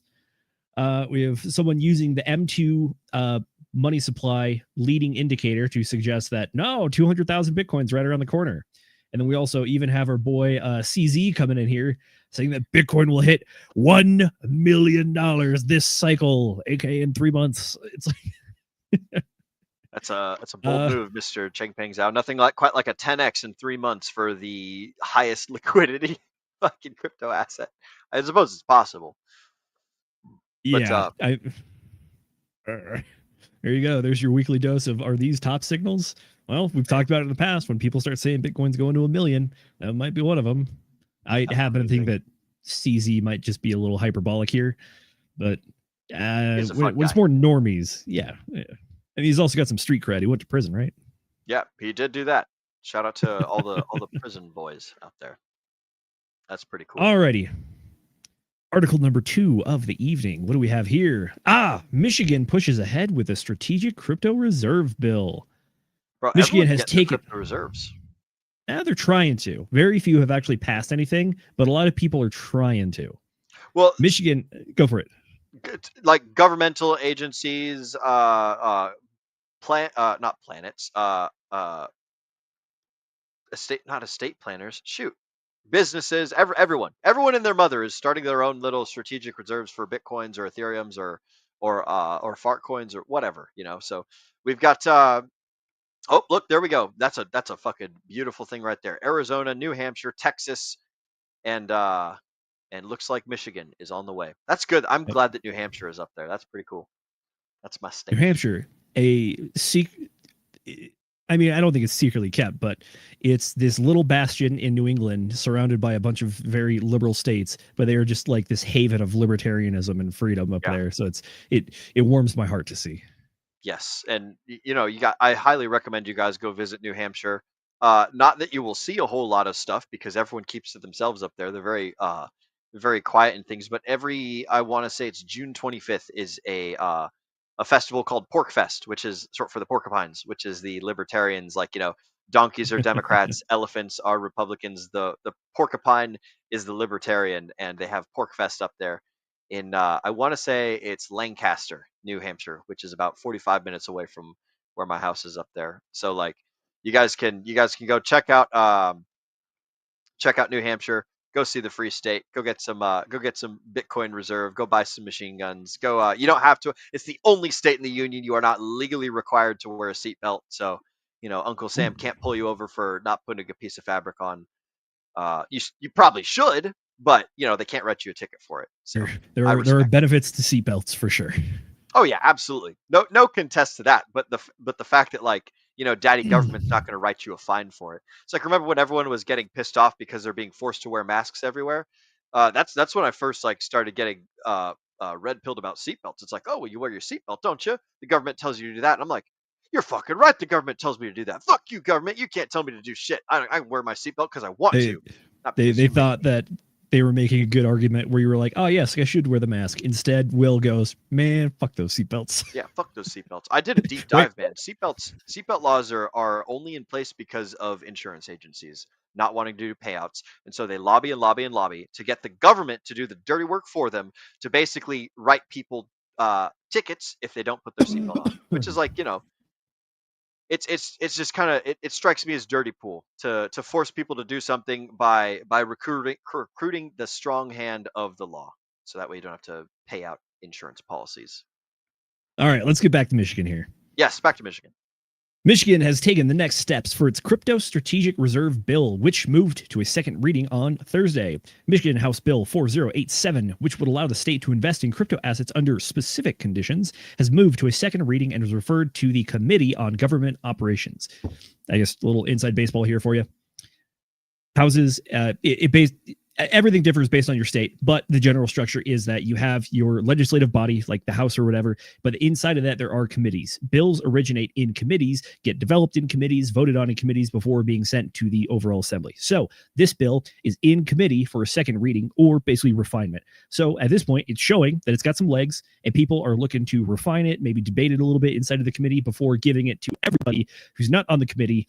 It's basically a way that you could have different legislators actually kind of specialize in certain things that they care the most about or have the most expertise in. So yes, in committee right now before it goes to a floor vote. But overall, we have some interesting things inside of this bill. The legislation amends the Michigan Management and Budget Act to establish guidelines for a strategic reserve, though it does not mention Bitcoin specifically. It comes amid a recent lull in developments around state-level Bitcoin reserves. The bill was introduced by Republican Representatives Brian Posthumus and Ron Robinson on Friday and would permit the state treasurer to invest up to 10% of funds from Michigan's counter-cyclical budget and economic stabilization fund in cryptocurrency. Here's the part that I find interesting. The bill stipulates that the state must hold the crypto assets through one of three approved methods: a secure custody solution, a qualified custodian such as a bank, trust company, or state-regulated company, or exchange-traded products from registered investment companies. Bro, read the next sentence under that. The state can also loan out cryptocurrency to generate additional returns if it doesn't increase financial risk. Yes, and then continuing one step further, the bill also provides detailed technical security requirements of custody solutions, including exclusive government control of private keys, end-to-end encryption, no smartphone access, here's a big one for me, geographically diverse secure data centers, multi-party transaction authority, and regular security audits. This doesn't sound haphazard. This doesn't sound like someone was like, I have a great idea, let's do that Bitcoin thing. This is like, the machine is learning. 12 words stored on a sticky pad, put it on the governor's desk. Yeah, pretty much. This is a good example of me, is that the learning curve is real and we're watching it in real time. we have transitioned from people just throwing out the Bitcoin strategic reserve for different organizations as just like, oh, a thing we can do, we can make money off of it. This is people giving in-depth thought about how to acquire Bitcoin, and then or not just Bitcoin, but crypto, and then also how to properly secure it and implement security processes so that you actually protect it and minimize risk and prevent just catastrophic failures. The big one for me here is that geographically diverse data centers, that's saying like, look, we're not going to put all the eggs in one basket. Multi-party transaction authorization, aka multi-signature wallets, meaning that not one person has the keys. It's the idea of like the nuclear football, which is you got to get the two guys to turn the keys at the same time so no one person can do anything crazy. That's what this is. We're seeing it in real time, which is that these things are maturing. People are learning, and these are people that we did not previously believe to be very crypto savvy folks, but they're obviously getting good advice somewhere. Yeah. I don't know. Am I overhyping this one?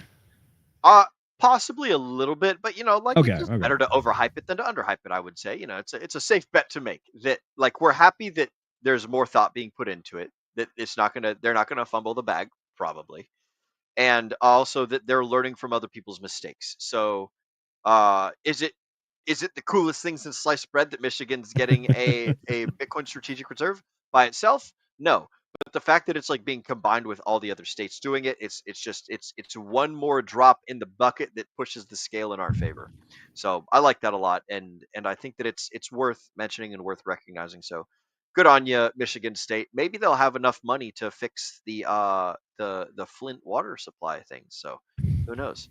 Maybe. I mean, I don't want to get anyone's hopes up here, but then that might be happening. Who knows? I guess to extrapolate a little further, the reason that I see these steps being taken as a way to properly implement this kind of stuff is it prevents the crash and burn. And what the crash and burn does is A, you lose money, obviously, but B, it erodes public trust and the overall goodwill around these kinds of things. So if this is something you care about, it's very good that you don't do it haphazardly because it's going to help increase staying power. That's one of the things that I think we're trying to figure out this cycle is that, yeah, we've seen traditional finance get into crypto very, very heavily. But if we're just going to assume that the 4-year cycle holds until it's broken, then that means that there's a bear market coming. And the question then is TradFi has to experience their first bear market. These are people that notoriously don't like downside risk. So if you're going to tell them that you're going to lose like 75% of the value of the asset that you bought, people get fired over that en masse. So the fact that you can think about these things shows that people have a plan and have hopefully understood the entirety of the risk spectrum that comes with cryptocurrency. What that will do is it will hopefully mean that they make good decisions. I can't make those decisions for them, and neither can you. But hopefully, if we treat people as rational actors and they do things properly, it means that this could be here to stay. And if anything, I think that's good for the overall adoption of this kind of stuff, which I think a lot of us hope for, because it's a better money and it's a better way to hedge against inflation. So overall, I'm glad to see that people are actually taking care of it and caring about how they do it. I agree. And I will say, of all the people that I trust to do things correctly, government agencies are very low on the list. Mr. Moondog has an excellent point I just saw that one. Yeah. So he's teeing off of his other one. Seatbelts have benefits, but not necessarily net positive for everyone. Someone with autism or other sensory issues definitely don't benefit, nor public extorted by its gateway excuse for a law enforcement contact.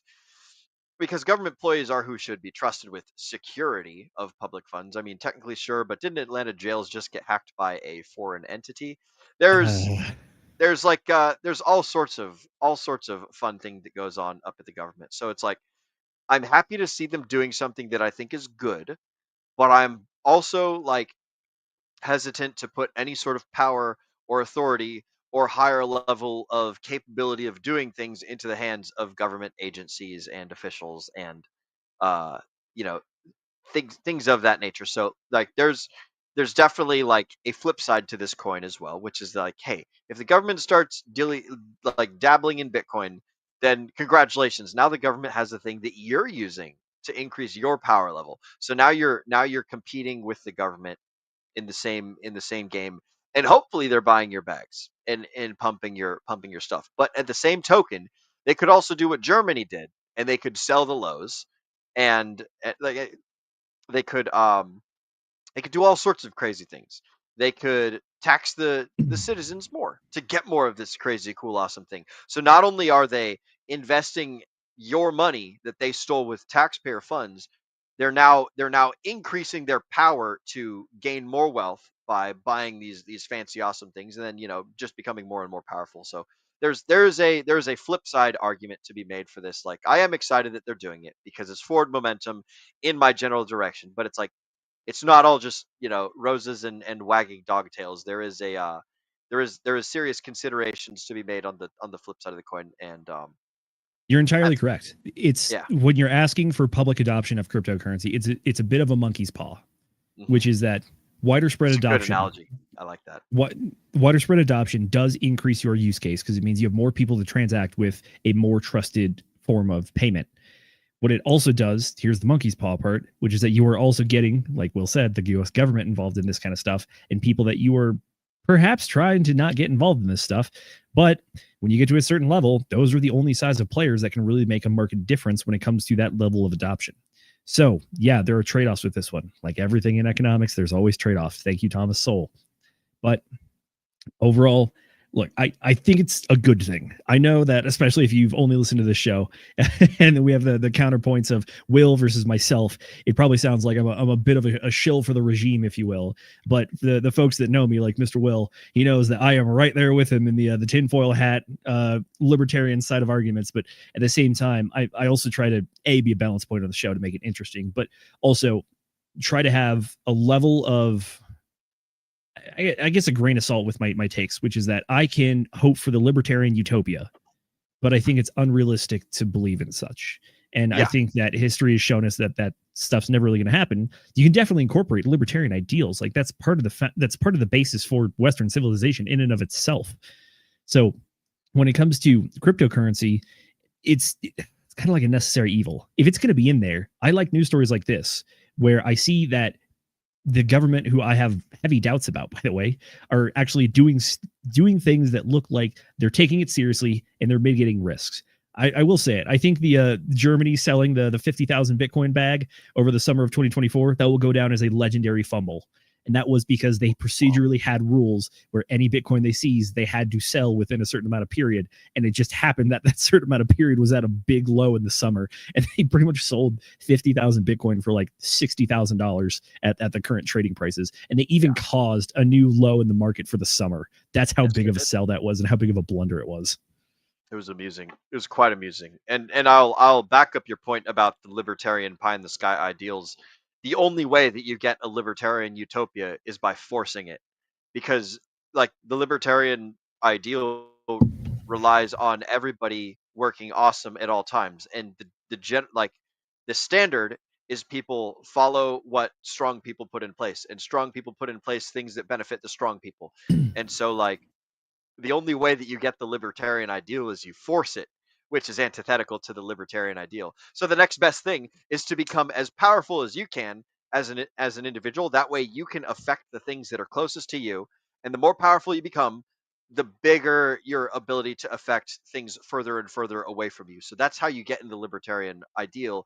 It's by living up to those things, but also playing the game that you currently exist in as best as possible to get the biggest amount of ability to change the system, or at least change your own life, and then build a whole new system and compete with the existing one. So definitely, if you're interested in kind of like the libertarian argument, go check out the book club that we did. We had our very special guest, Christian Hines, of the Making the Argument podcast. He's the co-host over with Nick Freitas, who is a delegate in the House of Virginia. Also really solid dude overall, former Green Beret, like certified badass, also good dude. And he came on because we were talking about The Law by Frederick Bastiat. Bastiat was a writer from the time of the French Revolution, about the 1850s. And one of the key things he talks about for libertarianism is that it's very opposed to forced fraternity, aka it's kind of the argument against communism. And that's the paradox that it creates there, which is that what's Will saying is that if you want to kind of force this thing, it means you're forcibly putting people into the system. And that system is fundamentally against forced fraternity or being forced to be a part of things. And it's like, yeah, that doesn't work out. But at the same time, though, my personal critique of libertarianism is that the ideals are good and worthwhile, but the implementation makes it so you have very fractured individualist groups of people instead of a large collective cohesive society, which I think is very necessary in today's day and age. And I think there are great benefits from it. So you get cultural cohesion, you can actually get large groups of people working together for common purposes, and you can also stave off bad times by having some sort of stability when things really hit the fan. But anyway. Absolutely right. All right. Well, we talked about the Michigan Strategic Reserve. I guess it's time that I do the obligatory weekly update on the Ethereum Strategic Reserve. Yeah, might not have noticed it, but Bitmine, yeah, over the last 7 days, they just bought another $1 billion worth of Ethereum. So people are stacking the bags. It's almost 5 million Ethereum in reserve. It's almost like, like 4% of the total supply. Yeah, Bitmine alone, one of the people that are trying to buy 5% of the supply and stake it, they're already at 2.15 million. So they're almost halfway. So good luck to you, gentlemen. I hope that you accomplish your goals. Please buy up that Ethereum. It will do great things for me as well. Mm-hmm. Alrighty. Let's get it going with a bit. There's a new one on there, the Ether machine. Look at that. That one's been there, but they definitely have. Yeah, they've increased. So this column right here is 30 days activity. Over the last 30 days, they've increased by 43%. But yeah, they bought 1.4 billion worth back in July, and recently they bought $650 million worth. So good there you go. Them. What is their target? They looked at Bitmine and said, "No, you hold my beer. I'm not buying 5%. I want 10%." Yeah, it's like, hey, fucking Godspeed, gentlemen. Everyone's just slapping their balls on the table, being like, "Nah, dude, these are the biggest." It's going nuts, man. Absolutely bonkers over here. This is great. Yeah, love to see it. It's the arms race that we're actively watching because we kind of got in before them. So anything they do will pretty much benefit us because the price go up when you buy that much. But yeah. All right, let's do our rapid fire of things going on. So coming to us from Twitter. That's the best Freudian slip. Makes me want to, yeah. The Bitcoin just therapist. Fucking quit it, bro. Just quit Twitter. Like you will be so happy if you quit Twitter. Just like come in, find the things that you need, and get the fuck out of there because it's a depressing place most of the time. Sorry, Zenith. Take us away. You are entirely correct. Yeah. All right. Justin, CEO of Coinbase, Brian Armstrong, claims that they are custodians for 80% of all spot Bitcoin ETFs. What could possibly go wrong? So when people talk about centralization, this is one of the points that they talk about, which is that centralization is not just about the code. It's about what you do with the actual thing. And it sounds like Coinbase is becoming a bit of a central repository for the Bitcoin ETF. So could it be a single point of failure? Well, yeah, possibly. Coinbase is definitely the biggest in the market at this point. I think they're fighting Binance for that title, but they're one or number two. All right. Speaking of which, Coinbase CEO, we got a clip here. What do you have to say, good sir? These ETFs are live. We also saw the United States of America now has a strategic Bitcoin reserve. So if the United States government is going to begin holding Bitcoin, I think that's going to be a massive driver of demand, and the rest of the G20 countries will probably follow suit. And then the last thing I'd say is that we saw recently the launch of the Bitcoin ETFs by a number of different firms, and Coinbase is actually powering 80% of the custody for those that are out there. But we're seeing a ton of institutional money continue to flow into Bitcoin now that these ETFs are live. So there's a lot of positive tailwinds for Bitcoin. And I think that there's never going to be more than 21 million Bitcoin ever made in the world. And lots of pools of capital still haven't gotten access to it. So that tells me this thing has a long way to run. We also saw the... I largely believe the same things that he's saying right there, which is, a lot of money hasn't gotten in on it. The fact that there's only going to be 21 million Bitcoin, that is one of the best parts about it. Limited supply, baby. But what do you think about the getting G20 nations in there? More nations, more reserves, more demand. I mean, more centralization, more government control, more warfare at a new scale. Yeah, centralized. There's quite an argument to be made for the centralization of Bitcoin. Like there's two mining pools that hold 51% of the entire supply of the mining capability. So, if they join forces, then congratulations, they could do a 51% attack if they wanted to. Now, I don't know how effective that is, or if it's a campfire story, whatever the hell.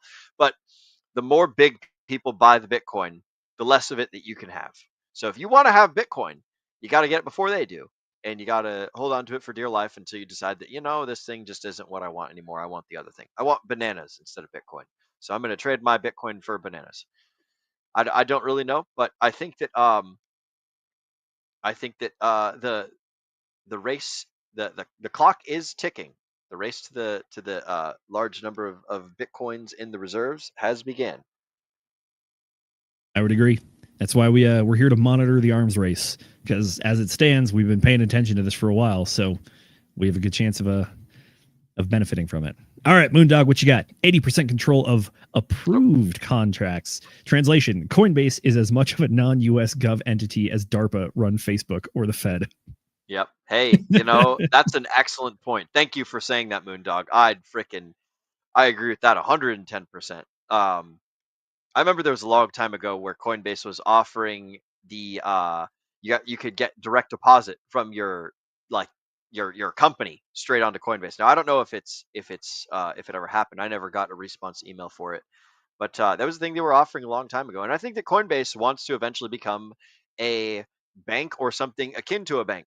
I think that would be super cool if it's in the crypto sphere and I don't have to deal with traditional finance banks, which do all sorts of terrible, horrible crap. But man, if I still got to deal with the Coinbase customer service reps in the bull market, then, you know, maybe I will be a little bit less enthusiastic about that. What do we got here, though? Exactly what you just said. Coinbase CEO sets his sights on replacing banks with a crypto super app.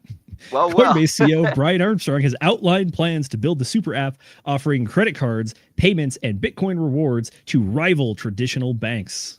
That's so funny. I was like, I don't know where I heard this before, but I heard it somewhere quite recently. And it's like, oh, this is literally the article that Zenith sent me. Sorry, bro. I stole your fucking thunder there. Oh, you're good. You are just what are we looking for? You're a psychic. You've just been predicting everything today. Yeah. Like, go buy a lottery ticket, sir. My God. I guess so. Hey, the magic lottery numbers are 69, 420, 404, and 42. So there you go. Alrighty, Brian Armstrong, we're building a better set of financial services so Coinbase can be your primary financial account. I don't know if I want Coinbase to be my primary financial account. Hear me out. As much crap as we give banks, they have a very good track record of not completely going away. So there's some level of security there if we overlook bank runs, failures, buyouts, illegal purchases forced by the government, you know, all that stuff. But outside of that, I definitely... what do you trust more, a bank or a central exchange? I would trust Coinbase more than a bank. Really? Yeah. Why do you say that? What's your reasoning here? I've dropped many banks. I've never dropped Coinbase. So that's fair. That's actually a good point. Like, banks have a whole lot because Coinbase is newer and more Wild West. I think they'll be faster to change things. They'll be faster to deal with me. I will say there's a bank that I'm very pleased with, and it's Old Glory Bank. They're the guys that have partnered with 0x Coast. They've been nothing but fantastic. But other than that, a lot of the banking, and like I've had some problems with Navy Federal and USAA and Pacific Marine and some other banking cartels. Like, you know, the banking cartels, they're already formed. They're already in. So like, what's the new shiny thing? Do I want to go with the devil you know or the devil you don't? I'm inclined to be more of a risk taker in that response. And most of my money, most of my value is under my own control, and like my own keys, my own wallets, my own self custody and everything. So having Coinbase act as the intermediary for the small portion of money that I need for everyday life expenses, like, I think that wouldn't be so terrible. And one of the things that I think that you had pulled up earlier was that the dude's original tweet that Brian was responding to is homie was talking about his cash returns 10% on Coinbase, and plus he's getting a 4% back on his Bitcoin back on his credit card. So like, there's some cool things that Coinbase is doing.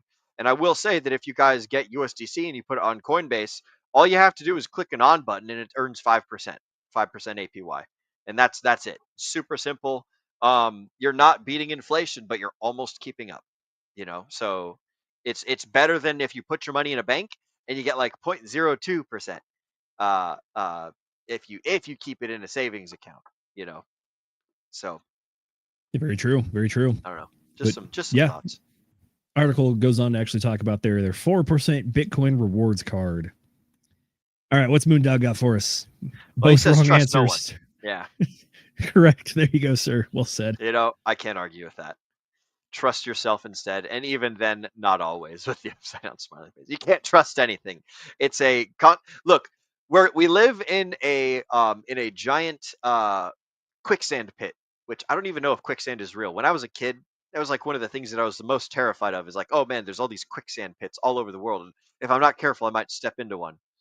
But it's like we live in a quicksand pit, and there's constantly new pieces of wood floating on over, and you jump on it, and it's good for a little bit, and then it starts sinking. Then you got to jump to the next one, and then it starts sinking. You jump onto the next one. That's your whole life. Congratulations. There is no peace. There is no safety. There is no security. It's you're constantly jumping from plank to plank on a big ass pile of quicksand. Some planks sink faster than others. Some stay alive. Some stay afloat for 80 years. Who the fuck knows? But the point is, nothing lasts forever, and don't even trust yourself. Sometimes you'll trip, and you'll fall into the quicksand.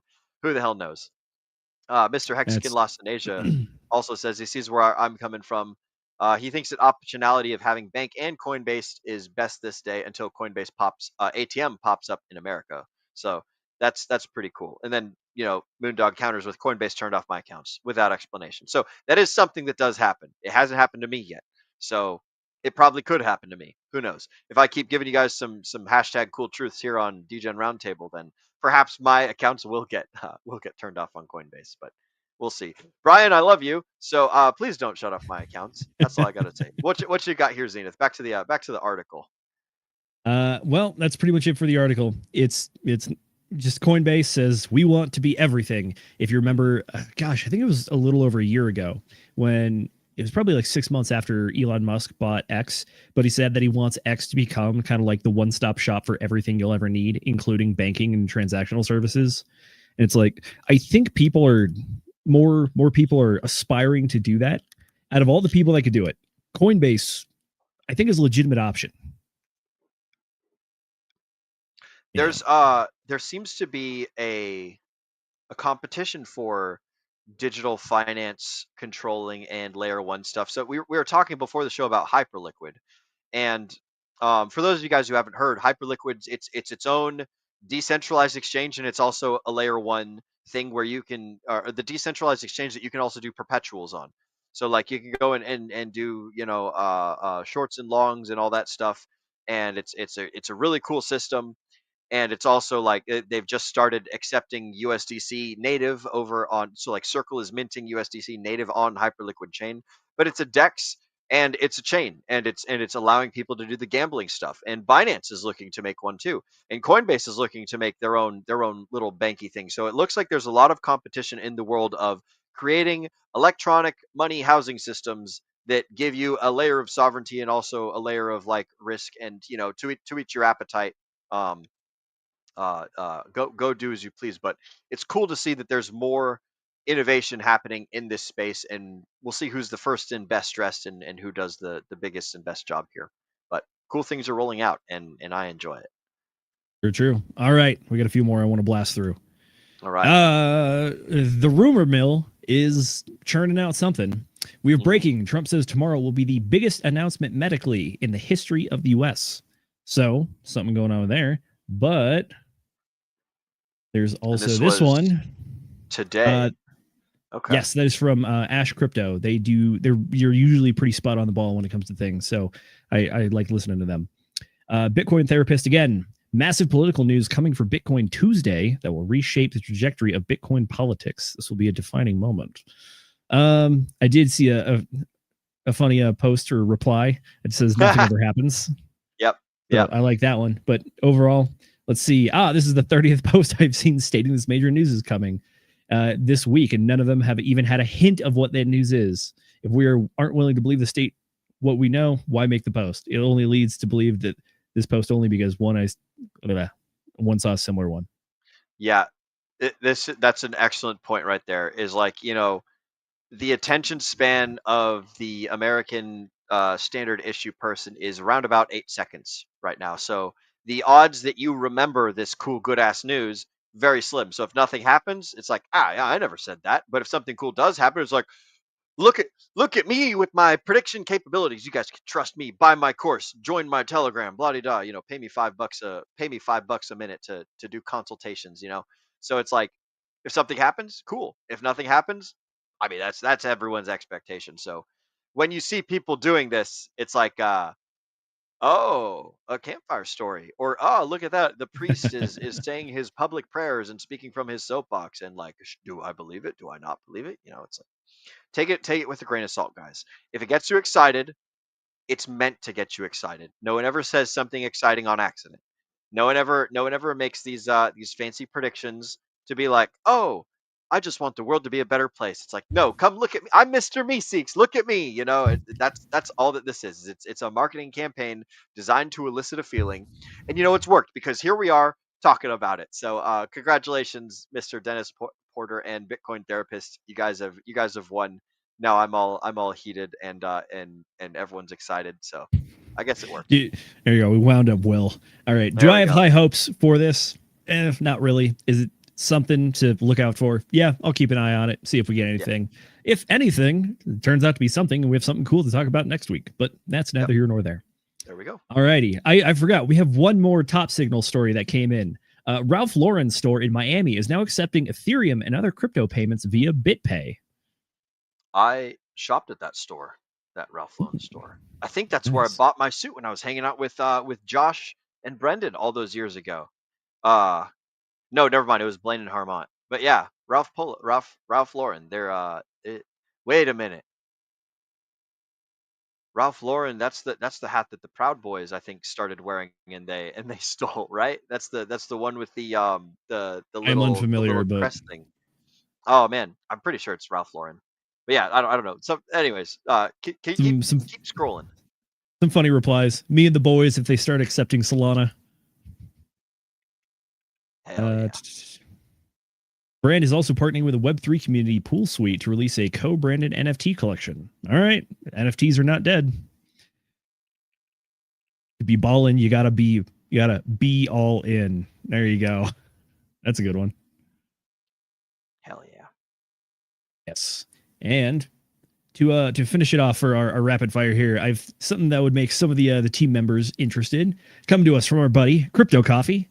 He says X Game just launched on Pulse Chain. This is a GLI certified online casino that can draw in tons of new eyeballs to the chain. It's run by an industry professional and longtime loyal Pulse Chain fan.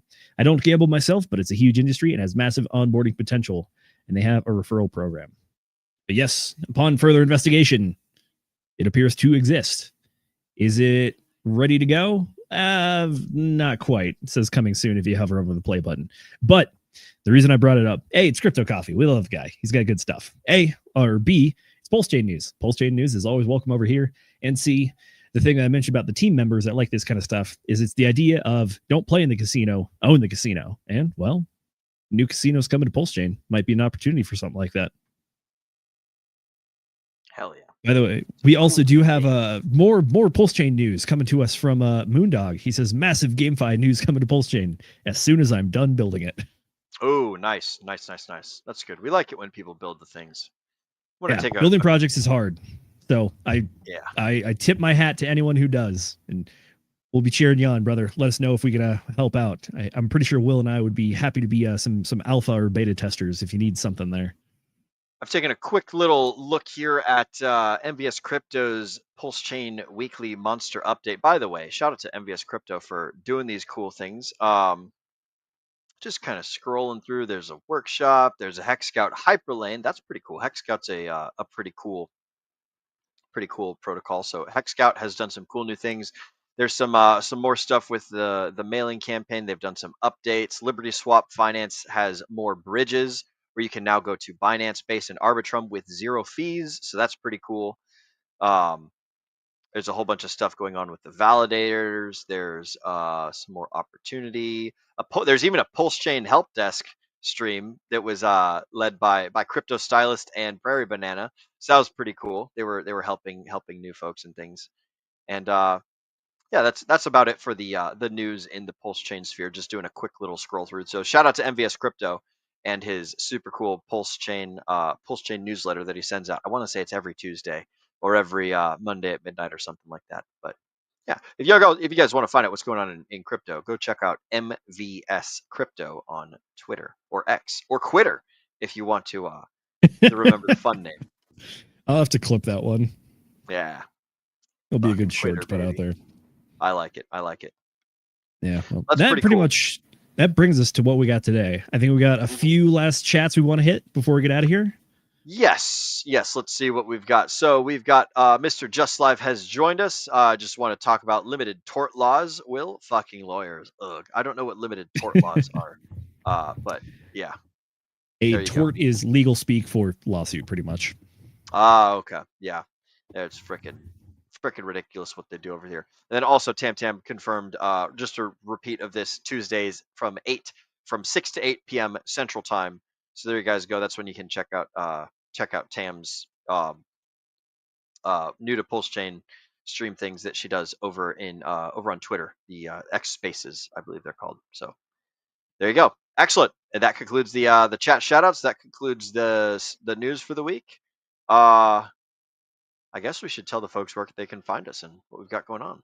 You want to start? Absolutely. I got it. Folks, you can find me on Twitter and Instagram at zenithdi.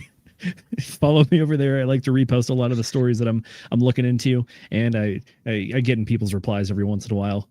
But I'm a light Twitter user. I browse. What is it? I'm a lurker. Is that the correct term? Yeah. Yep. Lurker. Pretty much. That's the way to do it. But outside of that, you can catch me again, and Will probably, or maybe not me. I usually don't do the Whiskey Wednesdays. But anyways, DGen Roundtable has a Whiskey Wednesday coming up, 8 p.m. Eastern time, like all of our streams here. And then after that, we got Book Club on Friday. Will, what book are we covering? We are doing The Art of War by Sun Tzu. Know thyself, know the enemy. Classic. It's a great book. It takes 45 minutes to listen to on 1x speed. I've also put in a free link on YouTube for those of you guys who don't want to spend the money on Audible. Actually, I don't think it's free on Audible. Or yeah, it's free over there. So there you guys go. You don't have to spend a fucking dime on it. This book's been around for 2,000 years, so it doesn't surprise me that it's got no copyright or nothing. But on Audible, it is read by Aidan Gillen of Game of Thrones. You guys would know him as Peter Littlefinger. He's been in many, many movies. He was in Batman: The Dark Knight. You're a big guy. For you, so that's Aidan Gillen. Anyways, that's the book that we're covering on Friday. As far as where you guys can find me, all of my socials can be found off of the link will.pls.fyi. That's where you guys can get all of my stuff. And you guys can come join us here on the DGen Roundtable every Wednesday, Friday, and Sunday, where we stream from 8 p.m. to 10 p.m.-ish Eastern time. We always start at 8 p.m. Eastern, so there you guys go. This has been your fantastic news stream. It has. I guess it's a funny story before we get out of here. On the other book club that I run with my buddy, where we're going through ancient works leading up to the founding of the U.S. This week, I had a bit of a personal blunder. My buddy was like, yeah, we're going to be doing the Persian Wars, and then later we'll do the Peloponnesian Wars. I misheard him, and I thought we were doing the Peloponnesian Wars first. So I read that audiobook, which was 26 hours, by the way, and he listened to the Persian audiobook, which was 29 hours, and we only discovered this on Friday night, where we recover on we record on Saturday mornings, and he was like, Z, you definitely fat figured that one. But the great irony is that those two books are actually right next to each other, and they're the stories of the Greeks fighting the Persians for the Persians War, and then the Peloponnesian War is all those Greeks that just famously came together to fight off the Persians. And we're like, what if we just fought amongst ourselves and then just kicked our own selves in the balls? So there you go. It was fun though. It's where you get the story of 300 for the Battle of Thermopylae. You also get the story of Battle of Marathon, which just happens to be 26.2 miles away from Athens. And yeah, it's good stuff. But outside of that, that's neither here nor there. But more importantly, though, I want to thank you all for spending your valuable time here with us on the DGen Roundtable. As Agent J, our very own, often says, we know that time is your most valuable asset, and we appreciate you investing it right here with us every time. Ladies and gentlemen, my name is Zenith, but more importantly, you have been watching the DGen Roundtable. Go ahead and get that trigger finger ready, Mr. Producer, because it's time to remind the folks at home to DGen responsibly.